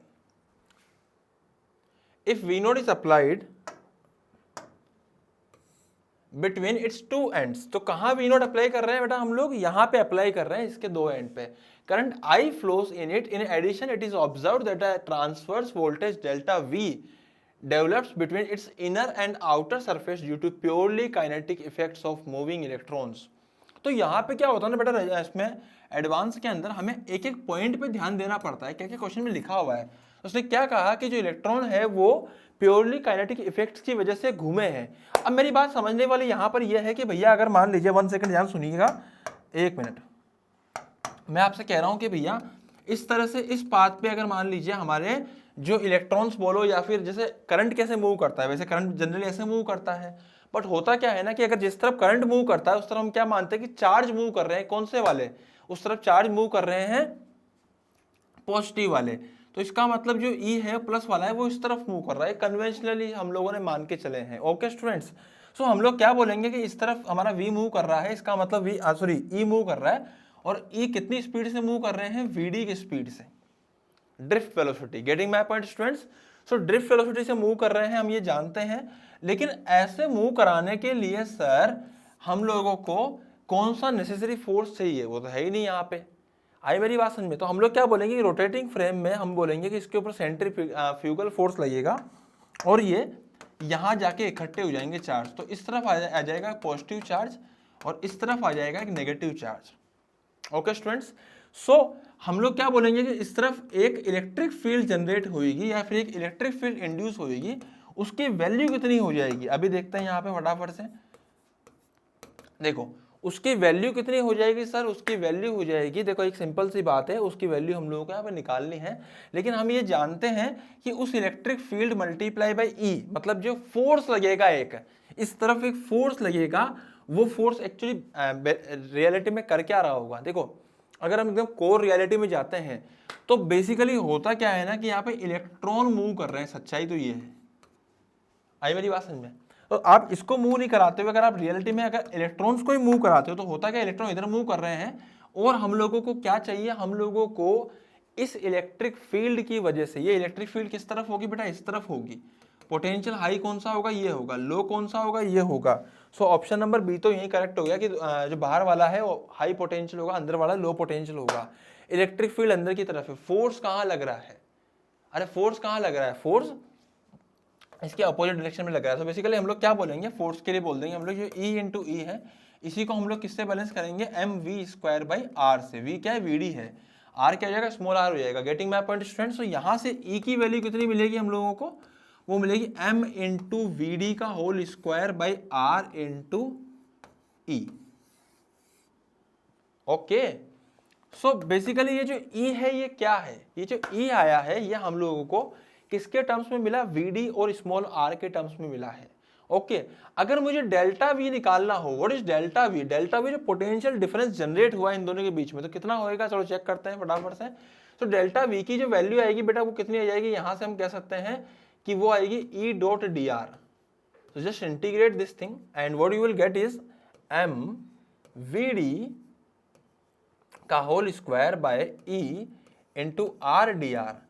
so we can integrate these terms and इसका जो रिजल्ट आंसर आएगा वो कितना आएगा, ध्यान से देखिएगा यहाँ पे, इसका जो आंसर आएगा वो आएगा m Vd square by E dr by dr। इसको इंटीग्रेट करना है तुम्हें कहाँ से कहाँ तक, r1 से लेके r2 तक, तो इसका जो आंसर आएगा वो आएगा ln r2 by r1। Okay students, so this is what, this is delta V. तो हम डेल्टा वी की वैल्यू भी निकाल ली है हम लोगों ने। अब यहाँ पूछा क्या गया है, यहाँ ऑप्शन नंबर डी में पूछा गया है कि delta V is proportional to I square. तो सर आई क्या होता है, हम जानते हैं कि आई की वैल्यू होती है NEAVD, where VD is the drift velocity. So अगर मैं यहाँ से VD की वैल्यू पुट करूंगा, उठा के यहाँ से यहाँ पुट करूंगा, तो डेल्टा वी जो आएगा वो प्रोपोर्शनल टू आई स्क्वायर आएगा। इसका मतलब ये ऑप्शन सही है हमारा। आई मेरी बात स्टूडेंट अच्छे से? अब बात करते हैं सर पहले वाले का क्या बोला गया, तो पहले वाला देखते हैं यार, पहले वाला बड़ा अजीब सा दिया गया है, तो इसको देखने के लिए हम लोग एक काम करते हैं। हमें यहाँ बोला गया है कि यहाँ पे थिकनेस क्या थी, T थी, रेजिस्टिविटी रो थी। ओके स्टूडेंट्स, तो फटाफट से चेक करते हैं इसको। इसके लिए हम लोग एक काम करते हैं, यहाँ चलते हैं। रेजिस्टेंस क्या होता है, रेजिस्टेंस क्या होता है, रो L बाई A। ओके, तो फटाफट से का डायग्राम बना लेते हैं हम लोग। इस तरह का डायग्राम आएगा और यहाँ पे हो क्या रहा है, अंदर वाला रेडियस R1 है, अंदर बाहर वाला रेडियस R2 है। तो बेटा ध्यान समझिएगा, आप सबसे बड़ी बात क्या है कि यहाँ पे जो थिकनेस है ना वो है T, वो पहले से गिवन थी T, नोट इधर वाली T, ये वाली T थी, ठीक है। यहाँ पे हम लोगों को क्या दे रखा है, हम लोगों को रो L बाई A दे रखा है। सबसे पहले मुझे वैल्यूज पुट करनी है। देखो मेरी बात ध्यान समझिएगा, यहाँ पे रो एज इट इज दे रखा है। अगर मैं यहाँ से क्या करता हूँ, इस जगह से ध्यान समझिएगा, R पे जाके अगर मैं यहाँ से स्मॉल r पे जाके एक dr का एलिमेंट कंसीडर करता हूँ, ध्यान से देखिएगा, शानदार सवाल है, dr का एलिमेंट कंसीडर करता हूँ, तो बेटा इस एलिमेंट की जो पट्टी है इसकी मैं पूरी लेंथ कितनी बताऊंगा, तो इस एलिमेंट की जो पूरी लेंथ है वो हो जाएगी हमारे पास में pi into R. Okay student, अगर पूरी होती तो 2 पाई आर होती, आधी है तो पाई आर। अब इसका एरिया कितना आएगा, तो एरिया होता है एरिया ऑफ क्रॉस सेक्शन। अब आप ऐसे समझो कि बेटा ये जो dr लेंथ की थी ना, ये ऐसी थी कुछ, आई मेरी बात समझ में? तो उसका एरिया क्या हो जाएगा, इसका एरिया हो जाएगा इसकी थिकनेस कितनी है। अरे मेरे बात समझ में आ रही है? तो thickness into what I can write is thickness which is t into dr। तो थिकनेस मल्टीप्लाई बाय जो dr है वो उसका क्रॉस सेक्शनल एरिया हो जाएगा। ओके, समझ में आ रहा है? तो क्या है कि हम लोगों को अब यहाँ से क्या क्लियर हो गया बेटा, यहाँ से हमें ये क्लियर हो गया कि भाई ठीक है, क्योंकि इस तरह करंट बह रहा है ना, अगर इस तरह करंट बह रहा है तो सामने वाला फ्रंटल एरिया देखना तो कितना आएगा, ऊपर मोटाई थिकनेस t है, चौड़ाई कितनी dr है, तो एरिया कितना जाएगा t इंटू dr। तो मैंने लिख दिया t into dr। This is what, this is small dr actually, this is not a complete resistance, हम लोग ऐसा कह सकते हैं। इसको तो खैर हम लोग कह देंगे लेकिन इसको नहीं कहेंगे, ठीक है। अब बात आती है बेटा यहाँ पे कि हमने dr निकाल लिया। अब ऐसे कह रहे हैं, ऐसे dr बहुत सारे लगे हुए हैं, तो सबके सब आपस में कैसे जुड़े हुए हैं, सबके सब आपस में देखो ये एक स्ट्रिप होगी। अब हो सकता है कि इसके बाद देखना ध्यान से भी, यहाँ पे हो सकता है कि यहाँ पे एक और स्ट्रिप हो, उसके बाद हो सकता है कि ऑब्वियस बात है ही सी, फिर यहाँ पे एक और स्ट्रिप होगी, और ये सब के सब end to end same potential से लगी हुई, मतलब सारी सारी पैरेलल में। मतलब अगर मुझे इनका क्या निकालना हो, मुझे अगर यहाँ पे इक्विवेलेंट निकालना हो, तो what I have to do is I have to find the r 1/r equivalent. वो कितना हो जाएगा, 1/dr का integration. So 1/dr will be equal to t dr divided by rho into pi r का integration. कहाँ से कहाँ तक, r1 से लेके r2 तक। तो कितना आएगा बेटा यहाँ पे t by rho into pi dr by r, कितना हो जाएगा ये ln r2 बाय r1। अरे समझ में आ रहा है ना?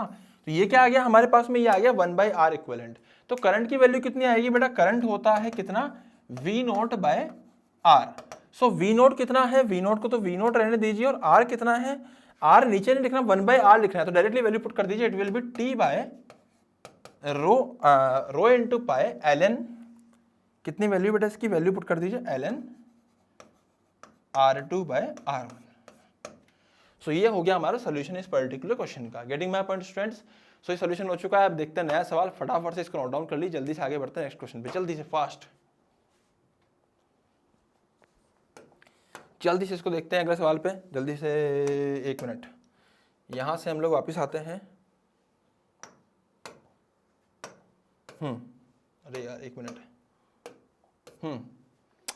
ये क्वेश्चन क्या है बेटा, ये तो बहुत सिंपल क्वेश्चन है, बहुत ही ज़्यादा सिंपल है। क्या बोला गया है इसमें, कुछ भी नहीं है, एक नॉर्मल लगा, सॉरी एक मैग्नेट लगा रखा है, नॉर्थ पोल एक साउथ पोल है, यहाँ पे एल्यूमिनियम का इन लोगों ने क्या रखा है, नीचे एक डिस्क रखी हुई है जो कि घूम सकती है। इसको पकड़ के इन्होंने घुमाया, जब इसको घुमाया तो पूछा क्या गया, strong magnet is held vertical at a point above the disc away from its axis on revolving the magnet about the axis of the disc will rotate in the same direction as the direction of magnet's motion.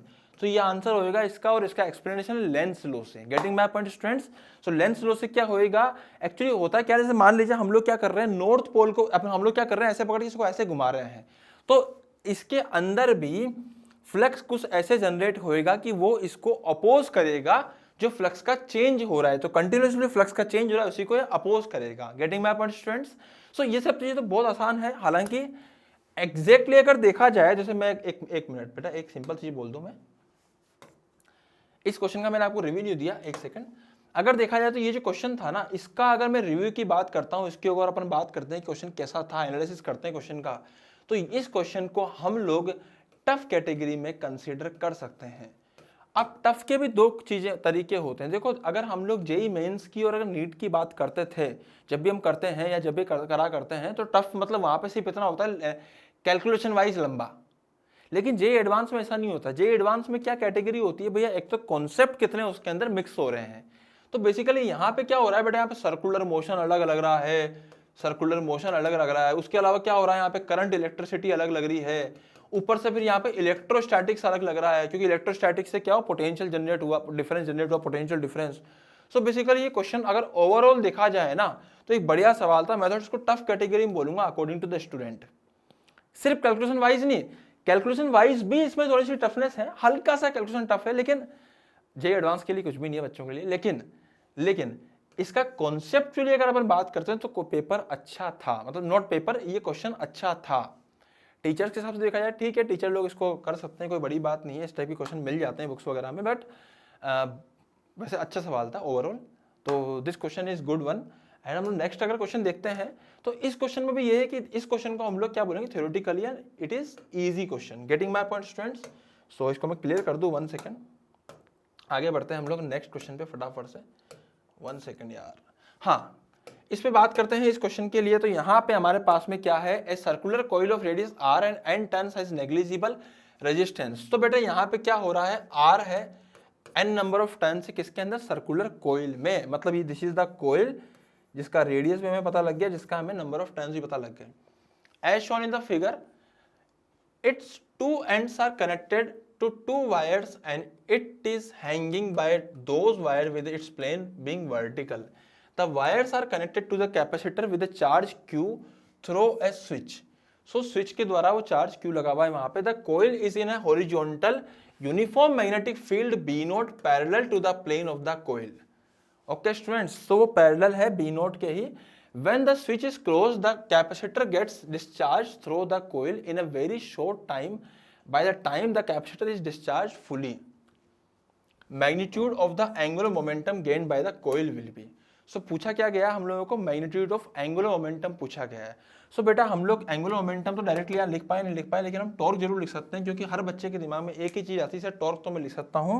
और torque की value कितनी आती है, torque की value आती है, sir मेरे बात ध्यान समझिएगा। टॉर्क आता है अपना कितना, n इंटू आई इंटू ए। भाई n कितना है, नंबर ऑफ टर्न्स, I कितना है, करंट इन वन कॉइल, और A कितना है, एरिया। तो वैल्यू पुट कर दीजिए इनकी, तो कितना आएगा, n into I into pi R square. This is what, this is torque. अबे समझ में आ रहा है ना? तो ये क्या हो गया, हमारा टॉर्क हो गया। अब हम जानते हैं कि जो एंगुलर मोमेंटम होता है वो टाउ इंटू डी टी होता है, उसका इंटीग्रेशन होता है। So when we will put the values here, so यहाँ कितना आएगा, n into pi into R square into sorry n I A into B B आएगा। अभी याद है ना, इसको क्या बोलते हैं sir, this item is m magnetic moment. Torque क्या होता है, m क्रॉस b। साइन वगैरह मैं कंसीडर नहीं कर रहा हूँ, क्योंकि ऑलरेडी यहाँ पे गिवन है, पैरेलल है ये, इसलिए मैं डायरेक्टली NIAB लिख दिया। ठीक है, बाकी वो m क्रॉस b होता है, तुम अच्छे समझते हो इस बात को। ठीक है, वो भी वेक्टर में होता है, तुम ये बात भी समझते हो, टॉर्क अगर क्रॉस में लिखा है तो भैया वेक्टर में ही होगा, है ना। सो बेसिकली NIAB हमने डाल दिया यहाँ पे, तो NIA की वैल्यू डाल दिया, यहाँ पे B पुट कर दिया, यहाँ B रख दीजिए। अच्छा, अब आएगा I इंटू डी टी। भाई क्या होगा, मैंने I को बाहर ले लिया, dt को बाहर ले लिया, बाकी सारे आइटम्स को इधर रख दिया। तो what is I dt, sir charge. Answer is n pi R square b into charge q। देख लो, चेक कर लो कौन सा है, कौन सा मैच कर रहा है, which one is matching with the answer. This is the I think answer. Check कर लो इसको एक बार ढंग से। तो this is the solution of question number which, note question number ये क्वेश्चन, इस क्वेश्चन का सॉल्यूशन हो गया बेटा। फटाफट से हम आगे देखते हैं अगला सवाल। इसको पहले नोट डाउन कर लो जल्दी से, फटाफट से, फास्ट। नेक्स्ट क्वेश्चन ये है, अरे यार, अरे बार बार ये गड़बड़ हो जाती है यार। हाँ, नेक्स्ट क्वेश्चन ये है, इस क्वेश्चन को मैं कहूंगा Lallu question. It is not tough question, it is very very easy question. अगर आपको थोड़ा बहुत भी ज्ञान है तो सिंपल, ये तो जनरल नॉलेज का सवाल समझ ले। फिजिक्स का तो इसको कहने की जरूरत ही नहीं पड़ेगी अपने को बहुत ज्यादा।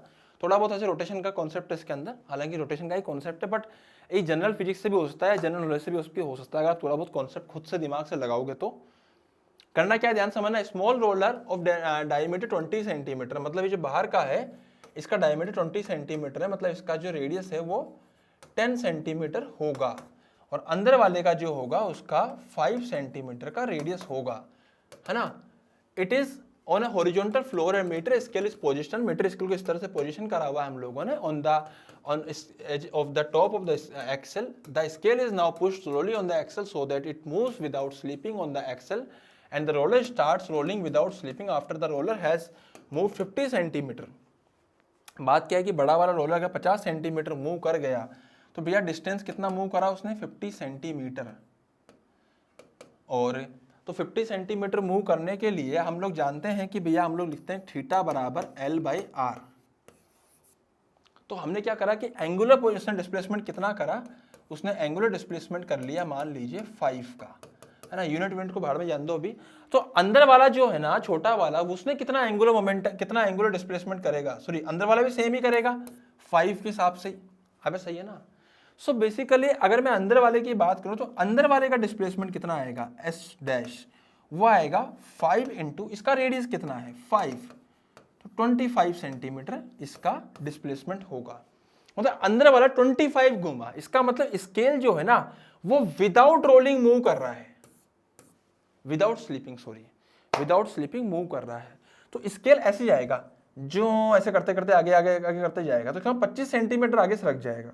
तो 25 सेंटीमीटर अगर स्केल आगे खिसक जाएगा तो यहां पे क्या कर सकते हैं बेटा हम लोग, ये हमारा बी ऑप्शन हो जाएगा सही। देखो if this is 75 centimetre, this is the 25 centimetre की टोटल 100 सेंटीमीटर होती है मीटर स्केल है, तो ये 25 सेंटीमीटर का 25 सेंटीमीटर आगे खिसक चुका होगा। So option number B is the correct option. Okay students, फटाफट से नोट डाउन कर लीजिए जल्दी से इसको, जल्दी से फास्ट, फिर अगला सवाल करते हैं फास्ट। देखो फटाफट से, बहुत जबरदस्त तरीके से आज हम लोग जल्दी जल्दी कर रहे हैं इसको। 1 मिनट रुक जाओ यार।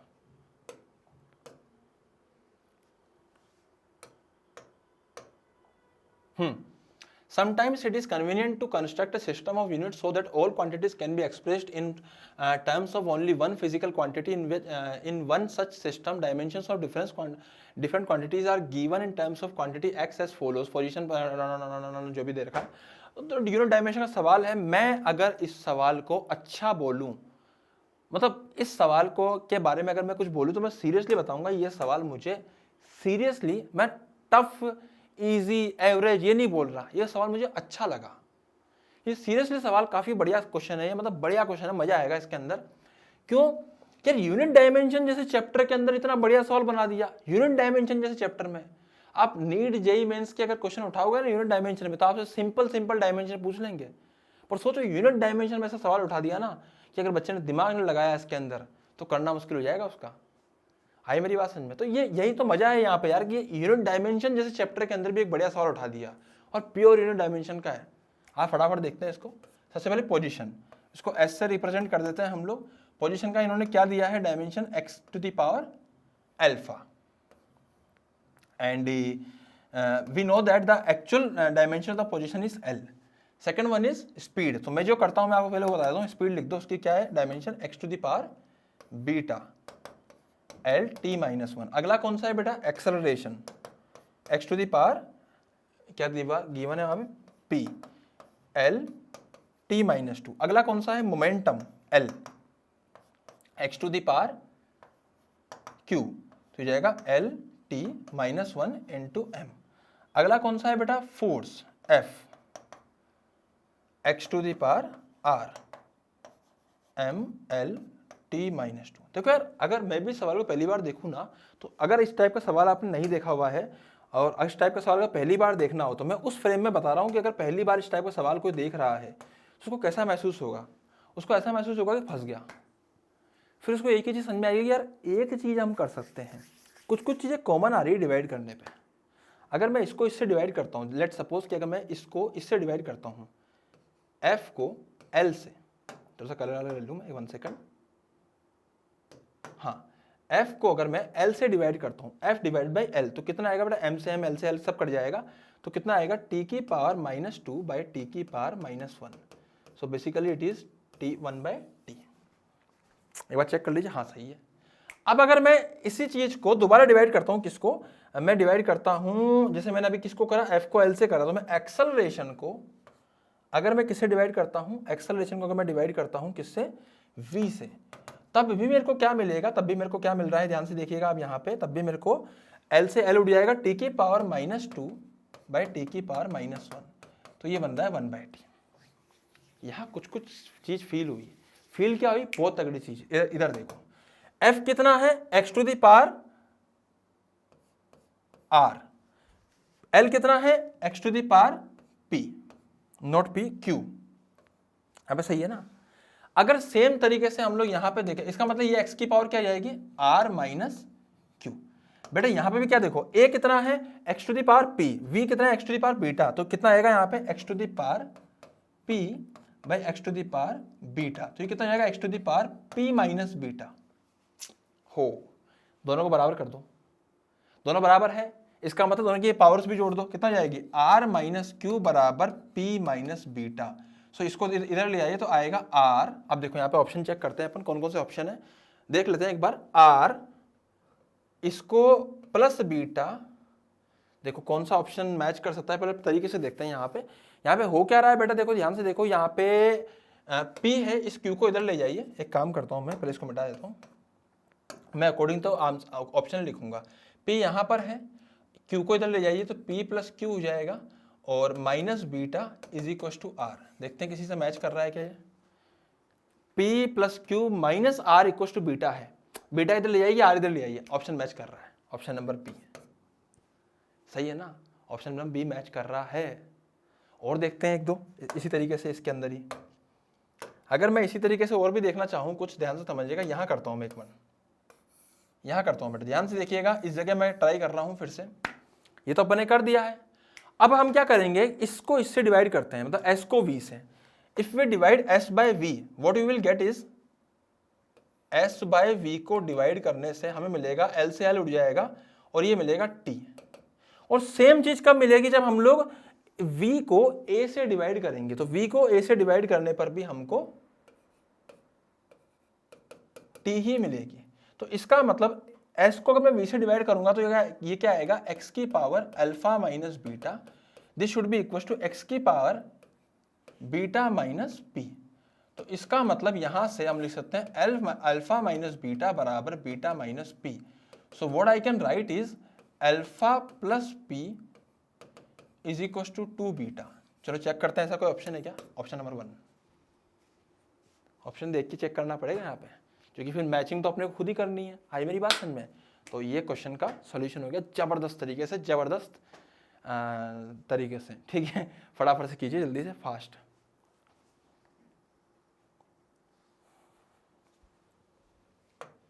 वन सेकेंड, इसको पहले क्लियर कर दूं। नेक्स्ट क्वेश्चन, बहुत बढ़िया क्वेश्चन, बहुत बढ़िया क्वेश्चन, मतलब लिटरली ये क्वेश्चन तगड़ा था, तगड़ा ताबड़तोड़।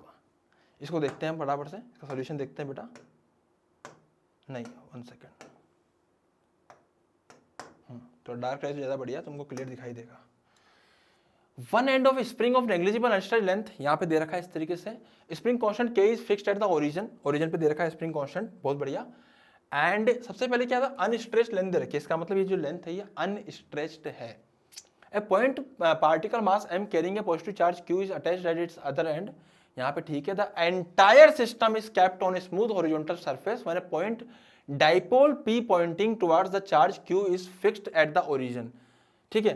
The spring gets stretched to a length l and attains a new equilibrium position. ये बड़ी इंपॉर्टेंट चीज है, जैसे हम ये लगाएंगे डाइपोल वगैरह तो वो नई इक्विलिब्रियम पोजीशन l पे जाके अटेंड कर लेगी। If the point mass is now displaced slightly by delta L, वो ऐसे का क्वेश्चन है, from its equilibrium position and released, it is found to oscillate at frequency this. So the value of delta they are saying is, बेटा सवाल किसका है ना, SHM का, लेकिन सिर्फ SHM का नहीं है, इसमें हल्का सा डाइपोल का मिश्रण भी है। मतलब सवाल के अंदर इन्होंने डाइपोल को जो एंटर करवाया है, उससे क्या सवाल बहुत जबरदस्त होने वाला है। देखते हैं फटाफट से, आइए जल्दी से। यहाँ पे हम लोग क्या करते हैं, इसको नेक्स्ट पेज पे करते हैं यार, यहाँ पे थोड़ा होच पोच हो जाएगी। तो मैं यहाँ पे क्या कर रहा हूँ, इस तरह से ले रहा हूँ बेटा, चार्ज क्यू है, यहाँ पे हम लोगों ने क्या करा, एक डाइपोल बनाया है, डाइपोल, पी डाइपोल। बेटा डाइपोल की वजह से यहाँ इलेक्ट्रिक फील्ड कितनी होगी, कुछ होगी, कुछ होने की वजह से जो स्प्रिंग है अब वो अपनी कितनी लेंथ पे आ चुकी होगी। एक मिनट पहले हम लोग इसको देख लेते हैं, इसने क्या बोला। हाँ, spring gets stretched to a length L। इसने क्या बोला कि स्प्रिंग जो है वो at the origin, spring gets stretched to a length L and attains a new equilibrium position. Spring जो है वो L लेंथ तक खिंच गई है। तो सबसे पहले मुझे क्या करना है, L के बारे में, अरे यार एक मिनट, हाँ मुझे यहाँ से यहाँ तक L लेंथ मान के चलनी है, और ये कुछ खिंचने के कारण अब ये फाइनली यहाँ पहुँच गया है Q चार्ज। बेटा Q चार्ज यहाँ पहुँचा क्यों, क्योंकि यहाँ पे फोर्स लगा Q इंटू E और इधर लगा k into x, तो what we can say that k into x should be equals to q into e, और e क्या होता है डाइपोल के अंदर 2kp by l क्यूब। बहुत इंपॉर्टेंट चीज, अगर मैं क्लास में पढ़ा रहा होता तो मैं समझा रहा होता आपको सबसे पहले इक्विलिब्रियम पोजीशन निकालिए, इक्विलिब्रियम कंडीशन निकालिए, तो this is the equilibrium condition. x कितना आएगा यहाँ पे, कितना ये एक्सटेंड किया है, ओके स्टूडेंट्स, तो कितना एक्सटेंड किया है ये, तो बेटा ये तो पहले आ गई इक्विलिब्रियम कंडीशन। अब दोबारा मैं डायग्राम बनाता हूँ यहाँ पे, और हो क्या रहा है ना, वो जो हमारी इक्विलिब्रियम कंडीशन थी, उस इक्विलिब्रियम कंडीशन से जो ऑलरेडी कुछ नेचुरल लेंथ, देखो यहाँ पे नेचुरल लेंथ थी, यहाँ पे इक्विलिब्रियम कंडीशन थी, यहाँ से हमने इसको कुछ स्ट्रेच किया, और कितना स्ट्रेच किया क्वेश्चन में देखते हैं। हमने इसको स्ट्रेच किया डेल्टा एल से, डेल्टा एल से अगर हमने स्ट्रेच किया इसको, तो हम किस कह सकते हैं कि this is what, this is delta L, this is what, this is delta L. So natural length से टोटल कितनी स्ट्रेच हो गई, ये हो गई x plus delta L, okay. So what I can say is, अब मैं कितना कह सकता हूँ बेटा कि यहाँ पे मैं ये कह सकता हूँ कि इस जगह पे यहाँ कुछ फोर्स लग रहा होगा, पीछे कुछ फोर्स लग रहा होगा, नेट फोर्स कुछ इधर लगना चाहिए, तो नेट फोर्स कितना हो जाएगा जो अंदर की तरफ लग रहा है, अंदर कितना लग रहा है स्प्रिंग फोर्स, बाहर कितना लग रहा है force due to dipole electrostatic, ठीक है। सो स्प्रिंग फोर्स कितना लग रहा होगा k इंटू, अब देखो नेचुरल लेंथ से कितना खींचा x प्लस डेल्टा एल, तो इसको लिख दे x plus delta L minus dipole की वजह से कितना लग रहा है, डाइपोल लेंथ कितनी हो गई भैया, यहां से देखो यहां से यहां तक की लेंथ जो थी वो l थी प्लस डेल्टा एल, तो यहां पे लिख दूंगा मैं डाइपोल की वजह से q into 2kp by L plus delta L का whole cube, okay students. So this is the net force. अब नेट फोर्स में से हमें क्या क्या करना है उसको चेक कर लेते हैं फटाफट से। सबसे पहले यहाँ पे क्या कीजिए, kx plus k delta L कर दीजिए। इसमें देखिए बेटा यहाँ पे कितना आएगा 2kp इंटू क्यू। इसको मैं क्या लिख सकता हूँ, इसको मैं लिख सकता हूँ सबसे पहले यहाँ पे क्या कीजिए, आप यहाँ पे l कॉमन ले लीजिए, तो l जब आप कॉमन ले लोगे तो नीचे आएगा l की पावर 3, यहाँ पे आएगा l की पावर 3, यहाँ से l कॉमन ले लीजिए। अब क्या बचा, अंदर बचेगा 1 plus delta L by L की पावर 3। अब तुम क्या कर सकते हो बेटा, अब मेरी बात ध्यान समझिएगा यहाँ पे 1 सेकेंड, थोड़ी सी यार इसकी कैलकुलेशन थोड़ी सी लंबी जाएगी पर घबराना मत, देखते जाओ बस। kx plus k delta L minus 2kp cube by L cube, इसको क्या ले सकता हूँ, इसको ऊपर ले जाओ तो ये हो जाएगा 1 plus delta L by L की पावर माइनस 3, ओके। और अगर ये -3 है, अगर ये -3 है तो what I can say is kx plus k delta L minus 2kp cube by L cube, इसको मैं क्या लिख सकता हूँ 1 minus 3 delta L by L. ऐसा क्यों सर, क्योंकि डेल्टा एल बहुत छोटा है इसके सामने, ठीक है। तो मैंने ये लिख दिया यहाँ पे। अब मुझे इसको फटाफट सोल्व करना है। इसको जब मैं सोल्व करूंगा तो मैं क्या लिखूंगा, इसको दोनों को मल्टीप्लाई कर दूंगा। सो बेटा यहाँ पे जो रिजल्ट आएगा वो आएगा kx plus k delta L minus 2kp cube by L cube minus minus plus हो जाएगा into 3 delta L by L into 2kp cube by L cube, इस तरह से कुछ आएगा यहाँ पे, आ रहा है समझ में। सो यहाँ पे क्या हो जाएगा, दिस k इंटू, अब देखो मेरी बात ध्यान समझिएगा, this kx is equal to 2kp cube by L cube, ये इससे कैंसिल आउट हो जाएगा। तो बेटा इसमें अब यहाँ तक तो हम लोग आ चुके हैं। अब देखिए थोड़ा सा बहुत लंबा सा हो रहा है, काम कीजिए, एक मिनट, ये k जो है ना वो 1/4 पाई एप्सिलॉन नॉट है। ये k जो है वो स्प्रिंग कांस्टेंट का है, ध्यान रखना। तो एक काम कीजिए, इसकी जो वैल्यू है 2kp cube by L cube, इन सबको यहाँ पुट कर लीजिए और यहाँ पुट करने के बाद इसके टर्म्स में पुट कर लीजिए और you will get the answer of, इसका जो आंसर आपको मिल जाएगा टाइम पीरियड के हिसाब से। टाइम पीरियड क्या होता है इसका 2 पाई अंडर रूट ऑफ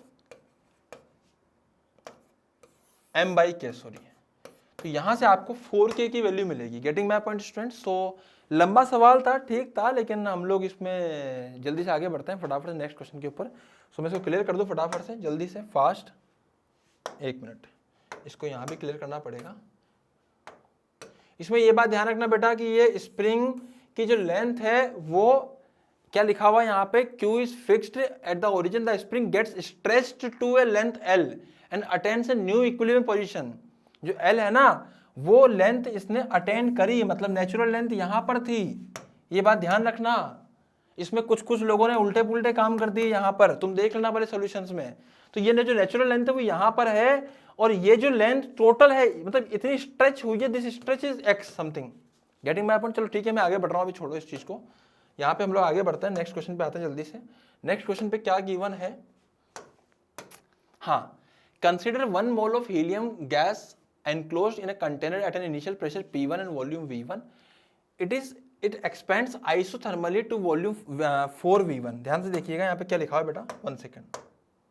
हाँ, तो सबसे पहले क्या होगा कि आइसोथर्मली बढ़ा और कहां से कहां तक गया? पहले P1 V1 था, और अभी ये क्या हुआ, P1 से 4V1 चला गया, मतलब प्रेशर हो जाएगा P1/4। आफ्टर दिस, ये आइसोथर्मल प्रोसेस है। The gas expands adiabatically and its volume becomes 32V1. यहाँ पे क्या हो रहा है बेटा, adiabatically गैस बढ़ रही है और 32V1 हो चुका है। The work done by the gas during the isothermal and adiabatic expansion process are W iso and W adiabatic. Okay. So if the ratio W iso W adiabatic is equals to F ln2, then find the value of F. So F की value निकालनी है, फटाफट से देखते हैं इसके अंदर क्या आएगा। इस केस में अगर मैं वर्क की बात करूं तो वर्क क्या होता है भैया, इसको अपन मान सकते हैं एक आइसोथर्मल। तो वर्क हो जाएगा यहां पे कितना, nRT ln, 1 second, nRT ln कितना आ जाएगा बेटा यहाँ पे, V2/V1। nRT को क्या लिख सकता हूं मैं, P1V1 ln V2/V1 ln 4/4V2, मतलब यहाँ पे क्या था 4V1 हो जाएगा ना, 4V1/V1। सो बेसिकली ये बन जाएगा P1V1 ln 4। So this is what W isothermal. ये तो आ गया अपने यहीं पे, है ना। अब बात आती है एडियाबेटिक की। एडियाबेटिक में क्या हो रहा है, ये 4V1 से 32V1 पे जा रहा है। टेम्परेचर मान लीजिए यहाँ T था तो यहाँ भी T रहेगा। अब यहाँ से यहाँ पे टेम्परेचर कितना आ गया वो चेक करते हैं। तो टेम्परेचर जाएगा बेटा T V की power gamma -1, this is constant. So what I can write is, यहाँ T1 मान लीजिए तो यहाँ कितना टेम्परेचर जाएगा, T2 मान लीजिए। सो यहाँ पे तो आप टेम्परेचर को लिख सकते हैं T, है ना। और यहाँ वॉल्यूम कितना था, यहाँ वॉल्यूम था T1V1 is equal to T2V2 की पावर गामा -1। T1 कितना था, T था, वॉल्यूम कितना था, 4V1 था। गामा कितना आएगा, गामा आएगा इसका 5/3 -1 इज इक्वल टू T2 कितना आएगा, मोनोएटॉमिक गैस है ना, 1 मोल ऑफ हीलियम गैस। और अच्छा यहाँ कितना आएगा T2 हमें निकालना है बेटा यहाँ पे। और V2 कितना हो जाएगा, वॉल्यूम वॉल्यूम वॉल्यूम वॉल्यूम। क्या बोला इसने, वॉल्यूम बताया 32 बन चुका है, तो यहाँ 32 डाल दीजिए और ये वैल्यू जाएगी 32 की पावर 5/3 -1। इसको अगर हम सोल्व करेंगे तो फाइनली कितना आएगा, यहाँ से जो T2 की वैल्यू आएगी वो आएगी T इंटू 4V की पावर 2/3 डिवाइडेड बाय, यहाँ पे हम लिख सकते हैं 32V टू दी पावर 2/3, और इसको मैं पूरे को एक ब्रैकेट में डाल के 2/3 पावर कर दूंगा। तो ये जाएगा T into 1/8 to the power 2/3। So बेटा ये कितना बन जाएगा, T/8 की पावर 1/3, 2 की पावर 2 4, सो ये बन जाएगा T/4। So this is the temperature जो हमने यहाँ पे निकाला है। ओके स्टूडेंट्स, सो यहाँ पे अगर एडियाबैटिक में मैं अगर मान लीजिए वर्क डन निकालना होगा तो मैं क्या करूँगा, यहाँ पे मुझे वर्क डन निकालने के लिए मुझे क्या करना होगा बेटा, मुझे यहाँ पे क्या करना होगा, सबसे पहले निकालनी होगी एनर्जी इंटरनल। तो वो होती है N/2, कितनी होती है F/2 NR डेल्टा T। सो F कितना है, F3 हो जाएगा मोनोएटॉमिक के लिए। N की वैल्यू कितनी है, यहाँ पे क्या बोला गया हम लोगों को, देखो ध्यान समझना, N की वैल्यू पुट नहीं करनी, NR delta T, delta T T/4 final हो चुका था, पहले कितना था, T था, तो डिफरेंस कितना आया 3T/4, वो भी माइनस में। सो कितना हो जाएगा 9/8 nRT, सही बात है, माइनस में। लेकिन वर्क डन क्या होता है, ये माइनस डेल्टा U होता है, तो वर्क डन हो जाएगा 9/8 nRT। इसका कितना वर्क डन था बेटा, P1V1 L4। अगर मैं इसके वर्क डन को इसके एडियाबैटिक के वर्क डन से डिवाइड करता हूं तो कितना आएगा, इसका आएगा P1 V1 ln4, उसका है nRT 9/8, सो बेसिकली हो जाएगा 8/9 ln4। और ln4 को हम लोग क्या लिख सकते हैं, इसको यहाँ से कर दीजिए, ln4 को you can write ln 2 to the power 2, तो ये बन जाएगा 16/9 ln2। So this is the answer for this particular question. Okay student, so ये क्वेश्चन था थर्मल फिजिक्स के ऊपर क्वेश्चन था। फटाफट से इसको नोट डाउन कर लीजिए, सोल्यूशन को जल्दी से फास्ट तरीके से, फिर बढ़ते हैं अगले सवाल पे जल्दी से फास्ट। हाँ स्टूडेंट्स, सो क्वेश्चन पढ़ लेते हैं फटाफट से। अगेन एक लेंदी सवाल बड़े लंबे लंबे होते हैं जेईई एडवांस में यार, बहुत लंबे लंबे, मतलब पढ़ते पढ़ते आदमी थक जाए। As shown in the figure, 2 vessels contain water solutions at temperature T, potassium permanganate of different concentration N1 and N2। यहाँ पे बस एक बात ध्यान रखने की कि molecules per unit volume given है ये। Delta N is N1 minus N2 ये दे रखा है when they are connected to by tube of small length L। पूरा खेल इस छोटी सी ट्यूब का है। And cross sectional area S, KMnO start to diffuse from the left to the right vessel through the tube. Consider the collection of molecules to behave and dilute ideal gases at the difference in their partial pressure in the two vessels, causing the diffusion. The speed V of the two molecules is limited by the viscous force minus beta into V on each molecule. Again यहाँ पे बात करी गई है each molecule, where beta is a constant neglecting all terms of the other delta n square. Which of the following are correct? पहला, the force causing the molecule to move across the tube is, force कितना लग रहा है। So basically अगर मैं tube बनाऊंगा यहाँ पे बेटा, तो ट्यूब के लिए मैं क्या लिखूंगा यहाँ पे कि फोर्स जो लगेगा वो प्रेशर डिफरेंस की वजह से लगेगा। प्रेशर डिफरेंस आएगा P1 इंटू एरिया ए, इधर आएगा P2 इंटू एरिया ए, और P1 into area a force कितना लग जाएगा अपना P1 minus P2 into area A. P1 कितना हो जाएगा बेटा, P क्या होता है, प्रेशर क्या होता है, PV बराबर nRT, हम जानते हैं PV बराबर क्या होता है, nRT होता है। NKT लिख देते हैं हम लोग यहाँ पे। अगर मुझे यहाँ पे सीधा यहाँ पे वैल्यू निकालनी तो मैं क्या करूँगा, NKT N1KT इंटू ए माइनस N2KT इंटू ए, तो यहाँ आएगा N1 माइनस N2KT ए मतलब एरिया S, तो उसको S की तरह लिख देते हैं हम लोग। सो बेटा बेसिकली ये N1 माइनस N2 आया और इसको डेल्टा N लिख दिया। सर आपने ऐसा क्यों करा है, तो N तो नंबर ऑफ मॉलिक्यूल्स ना, ध्यान से देखिए यहाँ पे क्या लिखा हुआ है, number of molecules per unit volume with delta N। तो यहाँ पे per unit volume already given है, तो हम लोग जब V को डिवाइड करेंगे इससे तो हमें डायरेक्टली प्रेशर मिल जाएगा N, हमें N/V मिलना चाहिए, पर डायरेक्टली क्या गिवन है यहाँ पे हमें डायरेक्टली वो स्मॉल n से गिवन है। सो बेसिकली ये क्या हो जाएगा हमारा डेल्टा NKT इंटू S, तो ये इससे मैच कर रहा है ऑप्शन नंबर ए से। इस क्वेश्चन को हम लोग टफ नहीं कहेंगे, इस क्वेश्चन को कहेंगे हम झोलमेल वाला सवाल। इसमें क्या हो रखा है, इसमें जिस तरीके से हम रिप्रेजेंट करते हैं मोल को, मॉलिक्यूल्स को, उसमें झोलमोल कर रखा है इसने बहुत तगड़ा वाला। बच्चा इसमें आप कंफ्यूज हो सकता है, बस इसको टफ नहीं कहेंगे, सवाल इज इजी। तो इसको जल्दी से सेकंड ऑप्शन देखते हैं। सेकंड ऑप्शन में क्या लिखा हुआ है यहाँ पे, N1 beta VL this should be equal to this. सबसे पहले फोर्स लिखते हैं, फोर्स कितना आएगा भैया, यहाँ पे फोर्स आएगा बीटा इंटू वी, ये गिवन है। नंबर ऑफ मॉलिक्यूल कितने हो जाएंगे, N1 multiply by volume, volume कितना हो जाएगा भैया, वॉल्यूम हो जाएगा area which is S multiply by length which is L। तो this should be equal to the total force, वो पहले से कितना लग रहा था, delta N into K into T into S। I think आपको ज़्यादा तेज तो लग रहा होगा, वैसे तेज में पढ़ा रहा हूँ, ठीक है। तो हम जल्दी से देखते हैं, S को S से उड़ा दिया हम लोगों ने, यहाँ से beta V N1 L, this should be equal to delta N K into T। So beta V N1 L delta N K into T। मैंने कहा था ना सवाल टफ नहीं है, सवाल झोलमोल का है, बस क्वांटिटीज को ऊपर नीचे करा हुआ है, कुछ भी नहीं है, बेकार सवाल है बिल्कुल, मतलब नॉट बेकार, बिल्कुल ही लल्लू सवाल है। अगला ऑप्शन देखते हैं। अगला option, total number of molecules going across the tube पर सेकंड इज, क्या है इसमें, हम लोगों को total number of molecules going पर सेकंड निकालना है। तो भैया एक सेकंड में कितने इसमें जा रहे हैं, तो कितने जा रहे होंगे, तो भैया हम जानते हैं कि यार N1 into S into V, सही बात है, पर सेकंड इतने जा रहे होंगे।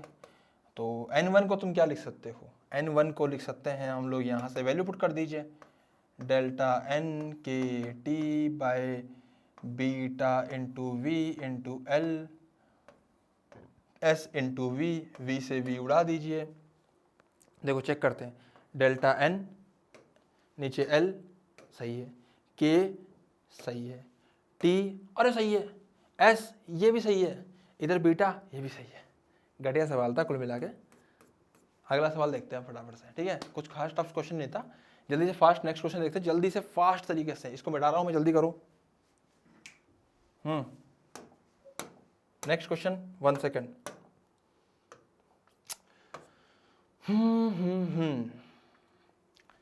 ये क्वेश्चन, put a uniform metre scale horizontally on your extended index figure with left one at 0 centimetre. ये बढ़िया सवाल है यार, मजा आया इस सवाल के अंदर, सीरियसली ये सवाल बहुत बढ़िया है। इसमें हमने एक रोड ले ली, क्या करा गया है, मान लीजिए कि यहाँ पे एक N1 हम लोगों ने फोर्स लगाया, यहाँ पे एक N2 लगाया नॉर्मल, है ना। ये कितने पे लगा, ये लगा 90 सेंट, इसे मान लीजिए इसको सेंटर है, तो सेंटर से बेटा ये कितनी दूरी है 50 सेंटीमीटर और ये 40 सेंटीमीटर। ओके, तो ये 40 पे लगा, ये 50 पे लगा। When you attempt to move both the fingers slowly toward the center, जब हम दोनों को मूव करने की कोशिश करेंगे, ऐसे रखा हुआ है ऐसे यूं, now you are just moving the fingers, you can again see in this real life example, I am just taking putting like this and moving both the fingers toward the center, just see the illustration। देखो ये वाली move कर रही है, ये वाली, फिर एक मिनट रुको, एक मिनट यार ध्यान से देखना बेटा, यहाँ पे एक, अरे यार इसको पहले जमा दो, एक मिनट रुक जाओ ना, ऐसे मूव कराऊंगा इसको, ऐसे ऐसे मूव करेगी ये, एक टाइम पे आके ये रुक जाती है, फिर दूसरी वाली मूव करती है। ये होता है, ये आप देख सकते हो, भले ऐसे ऐसे ऐसे पहले ये मूव करी। कितना गजब सवाल है, मतलब एकदम रियल लाइफ, मतलब कभी सोचा भी होगा तुम लोगों ने, इस तरह से हम लोगों ने रोड रखी है, और रोड रख के जब हम ऐसे उंगली रखते हैं और उसको ऐसे घुमाते हैं, तो यार इस चीज के अंदर फिजिक्स लग रही है। और जेई एडवांस ने तुम्हारे लेवल पे, मतलब 11th-12th क्लास के बच्चे के लेवल पर इसके ऊपर क्वेश्चन बना के दे दिया, मतलब बहुत जबरदस्त यार, बहुत जबरदस्त। सो यहाँ पे हो क्या रहा था, left finger stops and the right one start slipping. So हो क्या रहा है, सबसे पहले समझना, initially only the left finger slips, initially this finger slips with respect to the scale and the right finger does not. So initially सिर्फ left वाली करी, आफ्टर सम टाइम आप लोग चाहे ना एक पेन रखना हाथ पे, ऐसे करके देखना, तभी फील आएगी इस क्वेश्चन की, बाद में सोल्यूशन देखना इसका, यूं करके मूव करना है इसको, तुम्हें एकदम अनबायस्ड होकर करना है, ऐसे करके इसको ऐसे करके मूव करना धीरे धीरे धीरे धीरे, तुम्हें खुद फील आएगी कि हाँ यार सर बात तो सही है, एकदम रियलिटी में ऐसा होता है, और जैसा हो रहा है ना उसी के ऊपर क्वेश्चन बना दिया, ठीक है। After some time distance the left finger stops and the right one start slipping. उसके बाद क्या होगा कि राइट वन स्लिप करना स्टार्ट कर देगा। Okay students, then the right finger stops at a distance XR from the centre of the scale and the left one starts slipping again. This happens because of the difference in the frictional forces on two fingers. If the coefficient of static and the dynamic friction between the fingers and the scale are this, then find the value of XR. So basically ये question है बेटा, इस question को अब हम फटाफट से solve करते हैं। ओके, इसको करते हैं बेटा फटाफट से जल्दी से। अब तो यहाँ पे क्या करना होगा, सबसे पहले जैसे मान लीजिए कि ये N1 मूव करा, तो मैं डायग्राम फिर से बना रहा हूँ, डायग्राम ध्यान से देखिएगा, 1 सेकेंड, है ना। इस डायग्राम को ढंग से बना देता हूँ बेटा। यहाँ पे ये तो मूव नहीं किया, तो ये तो यहीं रहा N2, तो बट N1 मूव करके कहाँ पे आ गया है, मतलब पहली वाली फिंगर मूव करी, और वो कितना मूव कर गई, लेट सपोज कि सेंटर से वो XL डिस्टेंस मूव कर गई, क्योंकि वो XR है तो मैंने इसको XL ले लिया, ठीक है। ये आप X1 भी ले सकते हो। ये डिस्टेंस कितनी हो जाएगी बेटा, 40 सेंटीमीटर। सबसे पहले टॉर्क बैलेंस कर दीजिए सेंटर के अबाउट, तो N1 का टॉर्क कितना लग रहा होगा, N1 into XL, this should be equal to N2 into 40। सो यहाँ से हमें एक इक्वेशन मिल जाएगी। सेकंड मिलेगी हमें, अगर मैं समझूँ इस बात को कि भाई अभी हो क्या रहा है ना बेटा, यहाँ पे ये स्लिप कर रहा है लेकिन वो स्लिप नहीं कर रहा है, ठीक है। ये स्लिप कर रहा है लेकिन वो स्लिप नहीं कर रहा है, तो होगा क्या कि यार ये तब तक स्लिप करेगा जब तक बैलेंस ना कर जाए। तो इसका मतलब ये स्लिप करेगा तो 0.32 into N1 से, लेकिन वो स्लिप नहीं कर रहा है, तो उसकी मैक्सिमम फोर्स कितना हो जाएगा, 0.4 into N2, क्योंकि ये 0.4 इंटू N2 तक ही रोक सकता है, उसके बाद ये नहीं रोक पाएगा, तो मैक्सिमम तक रोक लिया इसने, तो इसलिए मैक्सिमम तक मैंने लिख दिया। अब दोनों को डिवाइड कर दीजिए, N1 से N1 उड़ जाएगा, तो XL बाय 0.32 आएगा 40 बाय 0.4। ओके स्टूडेंट्स, सो इसको तुम लोग क्या कर सकते हो, 400 कर सकते हो, और तुम XL की वैल्यू यहाँ से रख सकते हो कितनी, 32। तो ये हो गई हमारी पहला पार्ट इस क्वेश्चन का। अब क्या हो रहा है ना बच्चों, यहाँ पे आप ध्यान से देखिएगा, अब क्या हो रहा है, अब मैं दोबारा से डायग्राम को रीड्रॉ करता हूँ। N1 अब फिक्स हो जाएगा यहीं पर सेंटर से, कितनी दूरी पे, 32 सेंटीमीटर की दूरी पे। लेकिन जो अपना N2 है, कौन सा N2, वो अपना खिसकने लग जाएगा और कितने डिस्टेंस पे जाएगा, XR डिस्टेंस पे। So now N2 is at XR distance. So again वही सेम फंडा, N1 इंटू 32 torque balance, N2 into XR, कितना, XR। अगेन अब की बार जो N1 है ना वो स्टैटिक है, तो N1 स्टैटिक है, तो स्टैटिक मतलब बोले तो 0.4 इंटू N1, मतलब उसने मैक्सिमम तक इसको रोक दिया। जबकि काइनेटिक कितना, 0.32 into N2। Again divide this two, तो what you will get, 0.4, this will be equals to XR by 0.32। So बेटा after solving this what you will get is XR will be equals to, यहाँ से आप point से point उड़ा दीजिए, है ना, तो ये 3.2 हो जाएगा और ये 0.4 हट जाएगा यहाँ से, तो फिर इसको काट दोगे 8 इंटू, ये आएगा 25.6। तो इसका 25.6 is the correct answer for the question number, कौन सा, जो भी क्वेश्चन है फटाफट से नोट डाउन कर लीजिए, जल्दी से नोट डाउन कीजिए फास्ट तरीके से। बड़े बढ़िया सवाल था, मैं इस सवाल को टफ कैटेगरी सवाल बोलूंगा, क्योंकि इसके ऊपर सोचने में आपको, मतलब इसमें ऐसा नहीं है कि इसमें बहुत ज़्यादा कॉन्सेप्ट टफ है, इसके मतलब इसमें कैलकुलेशन टफ है या इसके अंदर कोई ऐसी खतरनाक चीज़ लगा दी, ऐसा नहीं है। इसमें एक्चुअली इसका जो फंडा था ना, इसकी जो प्रैक्टिकलिटी थी वो ज़बरदस्त थी, इसलिए इसको टफ सवाल बोलेंगे। इसको टफ के साथ साथ जो कोटा के टीचर्स की लैंग्वेज है वो है बहुत ही ब्यूटीफुल क्वेश्चन। इन्होंने बहुत अच्छे तरीके से IIT JEE, मतलब IIT ने इसको बहुत बढ़िया तरीके से, बहुत अच्छे तरीके से इस क्वेश्चन को फ्रेम किया है। मेरे ख्याल से this is the question of the paper 1, question of the, according to me, मैं ऐसा नहीं कह रहा कि वे सारे टीचर्स के according, but according to me I think this is the question of the paper 1।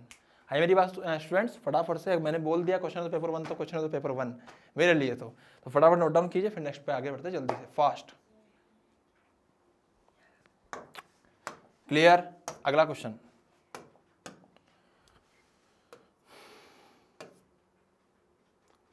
When water is filled carefully in a water, ठीक है, ये क्वेश्चन भी देख लेते हैं फटाफट से, कुछ खास टफ नहीं है अभी, टफ क्या नहीं है, मतलब कुछ खास क्वेश्चन नहीं है, ठीक है, जैसा भी फटाफट देख लेते हैं, कुछ खास चीज़ नहीं है। बट इसमें क्या हो रहा है, एक इस तरह से क्या होता है ना, पानी के ऊपर कई बार ऊपर से बबल टाइप का बन जाता है, तो वो सिंपल सी बात वही है। यहाँ पे क्या बोला गया है कि यहाँ पे जो भाई तुम सीधा लिख दो, यहाँ पे रोज ही है, जो प्रेशर होएगा ना उसको बैलेंस करना है हम लोग किससे, 2T/R से। सर ये आपने ऐसा क्यों किया, ऐसा मैंने इसलिए किया 2T/R क्या होता है, प्रेशर डिफरेंस होता है, getting my point.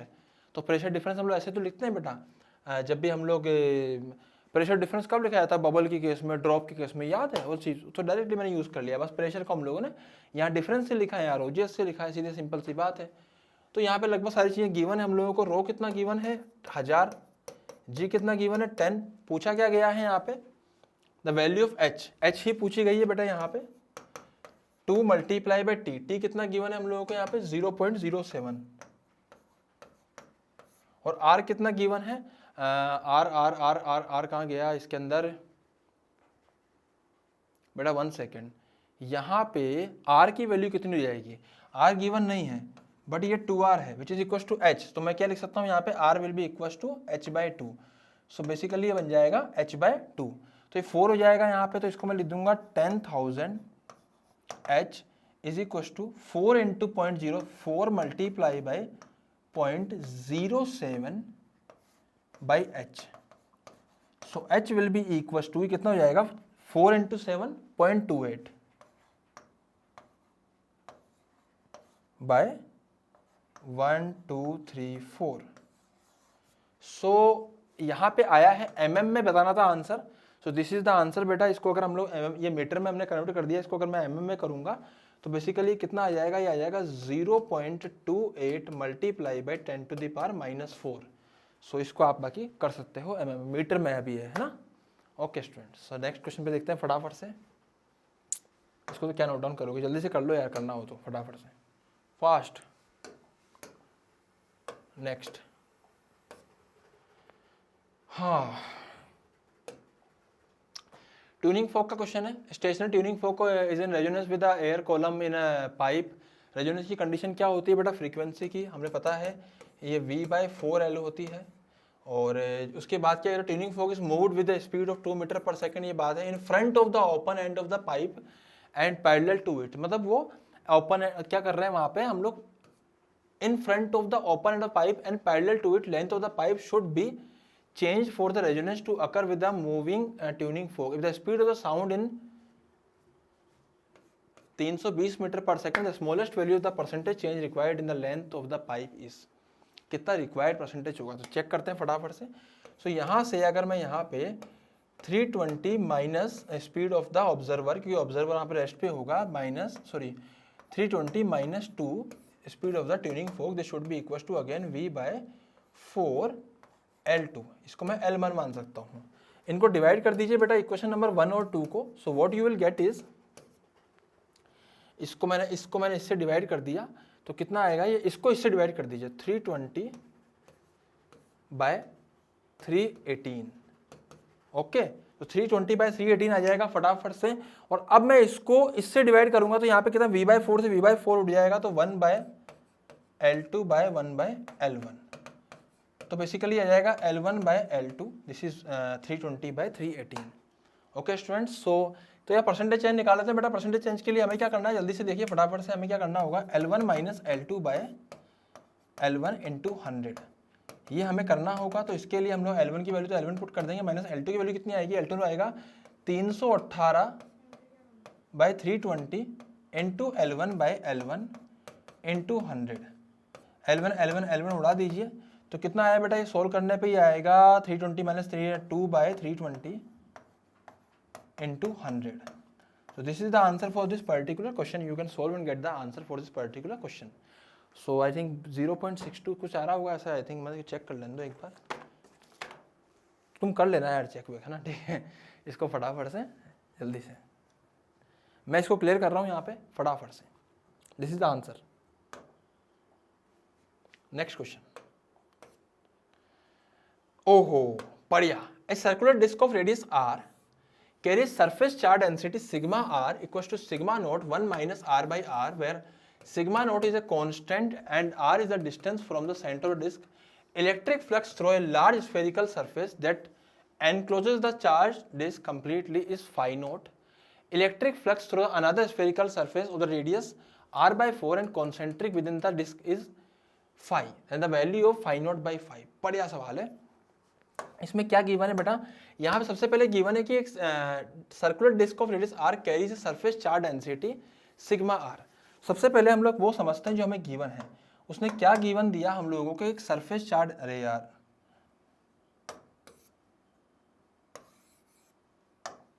Surface charge density कितनी है हम लोगों के पास में,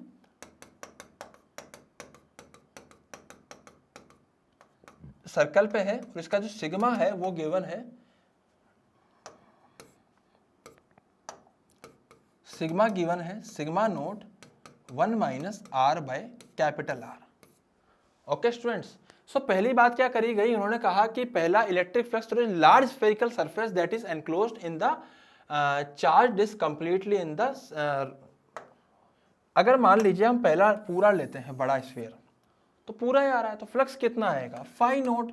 फ्लक्स होता कितना है basically, charge enclosed upon epsilon naught, तो charge inside by epsilon naught, basically charge कितना होएगा, टोटल चार्ज जो भी है, चार्ज है कितना भाई, sigma naught 1 minus r by r। अब मैं चार्ज निकालने के लिए मैं क्या करूंगा, बेसिकली मैं यहां से r डिस्टेंस पे जाऊंगा, dr का एलिमेंट काटूंगा, उसको यहाँ पुट करूंगा, तो कितना आएगा भाई, ये तो हमारा क्या हो गया, सरफेस चार्ज डेंसिटी होगी, इसको मैं एरिया से मल्टीप्लाई करूंगा, which is what, which is 2 pi r dr। Now I will integrate from 0 to capital R and divided by epsilon naught. So the answer will be equal to, इसको solve करूंगा मैं, कितना आएगा बेटा इसको solve करने पे, देखो सबसे पहले sigma note by epsilon note को तो अलग कर लो, अंदर सोल्व करो। तो 1 को तुम क्या करोगे, यहाँ पे 1 को 2 पाई आर डी आर, यहाँ से 2 पाई भी कॉमन ले लो, तो अब बचा are D are. Are D are का इंटीग्रेशन क्या होता है, आर स्क्वायर बाई 2, तो वैल्यू पुट कर दीजिए, आंसर आएगा आर स्क्वायर बाई 2 माइनस, अगला क्या आएगा बेटा, यहाँ पे आएगा R square by capital R, तो इंटीग्रेट करेंगे कितना आएगा, आर की power 3 by 3 R. So basically ये कितना बन जाएगा, ये बन जाएगा 2 pi sigma naught by epsilon naught. इसको सोल्व करो तो ये आएगा आर स्क्वायर बाय 3, तो ये बन जाएगा R square by 6।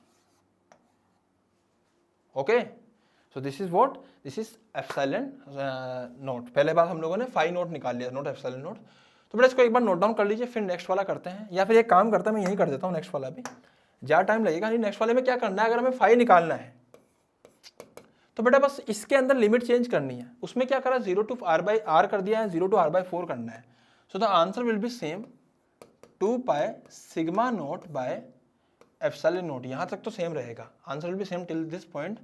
Then we can put the value r by 4 instead of r minus, ये कितना हो जाएगा बेटा, यहाँ पे अगेन यहाँ पे r क्यूब बाई r लिखा हुआ है यहाँ पे, तो मैं क्या कर सकता हूँ यहाँ पे, what I have to put is r by 4 का whole square divided by 3। so just put the values and you will get the answer। तो बेसिकली यहाँ पे कुछ करना नहीं था, बहुत इस तरह से सवाल बहुत ज़्यादा टफ नहीं था। पहले हमने 0 से r तक इंटीग्रेट किया एक बार, तो एक जब अंदर था ना तो चीज़ तो सेम ही रहेगी यार, Q inside by epsilon note, bus queue inside जो है वो हमें 0 से r बाई 4 तक ही इंटीग्रेट करना है। तो 0 से r बाई 4 तक ही आप लोग इसको इंटीग्रेट करोगे।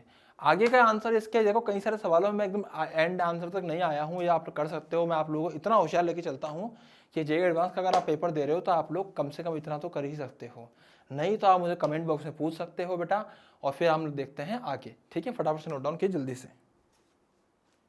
ओके स्टूडेंट्स, सो यार ये आखिरी सवाल हो गया इस पेपर का, फटाफट से देख लेते हैं इसको। बेटा इस क्वेश्चन को मेरे को सच बता रहा हूँ तो मेरे को इसको सोल्व करने की इच्छा ही नहीं कर रही, क्योंकि इतना लेंदी हो गया ना कार्यक्रम। तो मैं इसको क्या करता हूँ, फटाफट से आपको तरीका बता देता हूँ कैसे करते हैं। मैं बता रहा सोल्व करूँगा, ऐसी बात नहीं करूँगा, बट बता रहा हूँ। इसमें क्या बोला गया था, filament of the light bulb. Actually ये रेडिएशन का सवाल है, बढ़िया क्वेश्चन है, कोई दिक्कत नहीं है। इसको पहले हम लोग फटाफट से पहले सेलेक्ट करके रख लेते हैं। हाँ, पावर क्या होता है, सिग्मा ई एरिया टी की power 4। When you will put the values of sigma, sigma is given here and E, आप जानते हो यहाँ पे ई की वैल्यू कितनी दे रखी है बेटा, ब्लैक बॉडी है, so you can consider the value of E as 1।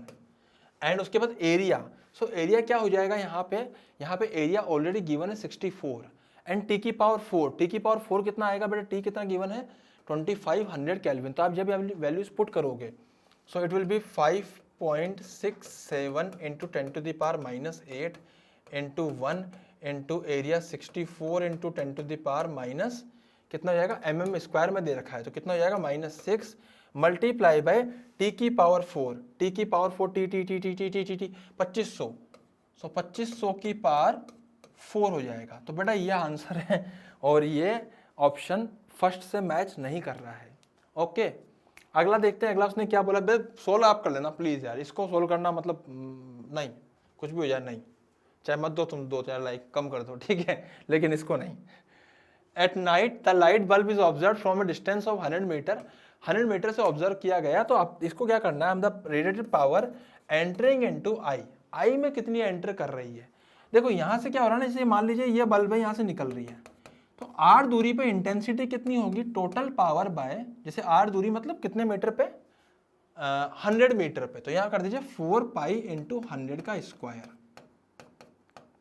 हम इसको ऐसे ही कंसिडर करके चलते हैं, ठीक है। ये मैं अपनी जो मेन क्लासेस होती है ना, मतलब नॉट मेन क्लासेस, जिसमें हम लोग पढ़ाते थे पहले, जहाँ हम लोग कोचिंग वगैरह, कोटा की कोचिंग वगैरह में जब हम लोग पढ़ाते हैं इस चीज़ को, तो बहुत डिटेल में पढ़ाते हैं इसको, बहुत ज़बरदस्त तरीके से, है ना। तो इंटेंसिटी निकालते हैं, फिर इंटेंसिटी को किससे मल्टीप्लाई करते हैं, एरिया से। कौन सा एरिया, जिस पे लाइट गिर रही है, तो किस पे गिर रही है, 3 mm के आई पर। तो इंटू 3 मल्टीप्लाई बाय -3 का होल स्क्वायर। सो बेटा ये आ चुका है हमारा सेकंड वाले का आंसर। वेवलेंथ की बात करते हैं तो लैम्डा टी बराबर बी हम समझते हैं। You can find the value of क्या बोलते हैं द वेवलेंथ, तुम यहाँ पे वेवलेंथ की वैल्यू निकाल सकते हो। अब बात आती है भैया नंबर ऑफ फोटोन्स की, है ना। तो नंबर ऑफ फोटोन्स की बात है, आई में कितने एंटर करो, तो आई में इतनी एनर्जी एंटर कर रही है। सो what I can say is n multiply by hc by lambda. n is number of photons into energy of one photon is equals to total number of energy entering per second. So this is number of photons per second. Getting my point? So number of photons per second into one eye of the observer is in the range of, तो मुझे यहाँ पे क्या निकालना है, n ही निकालना है।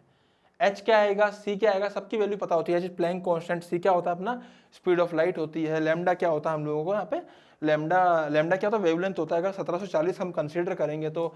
और एनर्जी क्या होती है ये हमने ऑलरेडी यहाँ से लिख रखी है, इसको यहाँ पुट कर दीजिए। यानी बहुत लेंदी क्वेश्चन है भाई, ये क्वेश्चन कैलकुलेशन वाइज बहुत लेंदी है। हालांकि अगर जेईई एडवांस के पेपर में अगर मेरे सामने आया होता तो मेरे को करना पड़ता, और तुम्हें भी करना पड़ेगा। ऐसा नहीं कि क्वेश्चन छोड़ देंगे कोई बात नहीं, आईआईटी बॉम्बे की जगह हम तो आईआईटी दिल्ली में भी चल जाएंगे, ऐसा नहीं होता, ठीक है, करना पड़ेगा। पता चला कि भैया लास्ट आईआईटी मिल रही थी जिस जैसे करके पटना मिल रही थी, और ये छोड़ दिया तो वो भी नहीं मिली, अब जा रहे हैं कहीं इधर उधर, ठीक है। सो बात यही है बेटा कि इसको सॉल्व कर लीजिएगा। और ये हमारा पेपर हो गया है, पेपर 1 हो गया है। पेपर 2 भी मेरी इच्छा है कि मैं आज ही दूं, लेकिन ये बहुत ज़्यादा लेंदी सा हो गया है, तो आई डोंट थिंक सो कि ये आज दे पाएंगे। लेकिन मैं आपको बहुत बढ़िया सोल्यूशन बहुत जल्दी इसका पेपर 2 का भी देने वाला हूँ। और बेटा ये कुछ सोल्यूशन था बहुत अच्छे तरीके से, बस इतना सा हम चाहते हैं कि आप इस चैनल को लाइक, नॉट लाइक चैनल को, इस वीडियो को जरूर लाइक कर दीजिए। वीडियो पर अच्छे लाइक होने चाहिए। और बहुत अच्छे तरीके से बताया गया, पूरा का पूरा पेपर यहाँ पे सोल्व किया गया आपके सामने। दीपेंद्र सिंह नरू का मेरा नाम है, मैं टोटल अराउंड 10 ईयर्स तक मैंने कोटा के अंदर फिजिक्स फैकल्टी के रूप में काम किया है। अभी हम लोग अकेड लर्निंग में काम कर रहे हैं। अकेड लर्निंग मेरा खुद का एक स्टार्टअप है, और इसके अंदर मतलब मैंने आपको शुरू में बताया कि this is not a coaching institute, है ना, कोई कोचिंग नहीं है। तो अगर हम लोग आपको यूट्यूब पर, अगर हम आपको किसी प्रकार से वीडियोस दे रहे हैं, अगर आपको हेल्प कर रहे हैं, पढ़ा रहे हैं, लाइव क्लास ले रहे हैं, तो this is just for YouTube. हम लोग जस्ट यूट्यूब के लिए कर रहे हैं ये चीज़। हम लोग ऐसा नहीं है कि हम लोग यूट्यूब पे ये करके हम लोग आपके लिए कहीं कोचिंग खोल के बैठे हो, अकेड लर्निंग कोई कोचिंग हो। Acad learning is not a coaching, है ना। Acad learning is basically working on innovations. We are dealing with innovations in education, है ना। तो एजुकेशन के अंदर कुछ ना कुछ चीज़ें इनोवेट करने की कोशिश कर रहे हैं। बट ठीक है, अभी मैं नहीं बताऊंगा क्या क्या चीज़ें हम लोग कर रहे हैं, बट जो भी कर रहे हैं ऑल थिंग्स आर फ्यूचरिस्टिक। सो कोशिश जरूर हम लोग कर रहे हैं, बट अब देखते हैं क्या होता है। बट हम लोग चाहते हैं बेटा कि आप इस वीडियो को लाइक करें, शेयर करें, सब्सक्राइब करें, और इस वीडियो को ज़्यादा से ज़्यादा लोगों तक पहुँचाएं, क्योंकि हम लोग apart from the core work of Acad learning जो यूट्यूब पर आप लोगों के लिए मेहनत कर रहे हैं, हम लोग सिर्फ इतना चाहते हैं कि ये वीडियो ज़्यादा से ज़्यादा लोगों तक पहुँचे, ज़्यादा से ज़्यादा लोग इसको सब्सक्राइब करें चैनल को, और ज़्यादा से ज़्यादा लोगों तक हम लोग जुड़ के बातचीत कर सकें, पढ़ सकें, पढ़ा सकें, पूरा काम कर सकें। ओके स्टूडेंट्स, सो बेसिकली यही है कि इसको शेयर कर दीजिएगा। Thank you so much, happy learning. और आप लोगों को, आप जितने भी लोगों ने एग्ज़ाम दिया था, जो भी मेरे स्टूडेंट रहे हैं, सभी लोगों को ऑल द बेस्ट। मेरा एक स्टूडेंट है, उसका मैं नाम बताता हूँ, राघव उसका नाम है, जो चंडीगढ़ से इवन कोटा तक मेरे साथ साथ आ गया था। मतलब बहुत मुझे एक तरह से फिजिक्स उसकी बहुत अच्छी थी, और मैं उसको भी यहाँ पे चैनल के through he all the best बोलूँगा, क्योंकि मुझे पूरा यकीन है कि उस पेपर को फोड़ चुका है, और इस पेपर के अंदर वो बहुत अच्छे मार्क्स लाने वाला है। और मुझे पूरा यकीन भी है कि वो आईआईटी बॉम्बे तक पहुँच जाएगा। ऑलरेडी मेरा एक स्टूडेंट आईआईटी बॉम्बे में पढ़ रहा है। सो स्टूडेंट से बात सिर्फ इतनी सी है, जो अभी रिसेंटली पढ़ रहा है, मैं उसकी बात कर रहा हूँ, शिवेंद्र कुमार, वो मेरा स्टूडेंट है जो आईआईटी बॉम्बे के अंदर इस समय मैकेनिकल में पढ़ रहा है, is in 3rd year. So student बात यही है कि आप लोग जेईई एडवांस के लिए प्रिपेयर कीजिए यहाँ पे चैनल पे आके। और आप लोगों ने कुछ चीज़ें ट्रेड्स नोटिस किए होंगे कि मैं एज ए दीपेंद्र सिंह नरू का फिजिक्स फैकल्टी नीट का, जेईई मेंस का, एडवांस का, सबकी फिजिक्स पढ़ा लेता हूँ। तो ऐसा नहीं है कि सर आप नीट की पढ़ाते हो, जेईई एडवांस की टाइम पास कर रहे हो। मैंने 10 ईयर्स तक जेईई एडवांस के लिए पढ़ाया है, मेरी बात ध्यान समझा, 10 साल तक पढ़ाया है मैंने। बंसल क्लासेस जैसी कोचिंग के अंदर पढ़ाया है, मतलब बहुत अच्छे अच्छे कोटा के इंस्टीट्यूट से वहाँ पे मैंने जेईई एडवांस के लिए पढ़ाया है। Getting my point. और नीट के लिए भी पढ़ाया है मैंने, बहुत अच्छे तरीके से पढ़ाया है। तो दोनों में मैं फर्क समझता हूँ कि नीट में क्या डिफरेंस है और एडवांस में क्या डिफरेंस है। Getting my point students? तो आप लोगों के लिए बहुत ही बढ़िया हो सकता है अगर आप किसी भी तरीके के ट्रेड से आते हो, जेई एडवांस से आते हो या जेई मेन से आते हो या आप नीट से आते हो, आपको तीनों के लिए यहाँ पे बाइफरकेटेड कंटेंट मिलता है। ये प्योरली एडवांस के लिए था। अगर आप नीट के बच्चे होकर इसको देख रहे हो ना, तो आप सिर्फ एंजॉय कीजिए, क्योंकि आपके ये सब चीज़ें बहुत ज़्यादा काम नहीं आएगी। ये मैं आपको सीरियसली बता रहा हूँ। आप लोगों के लिए जो मैं नीट का कंटेंट देता हूँ वो आप लोगों के लिए काम का है। Okay students, so thank you so much, happy learning, thank you.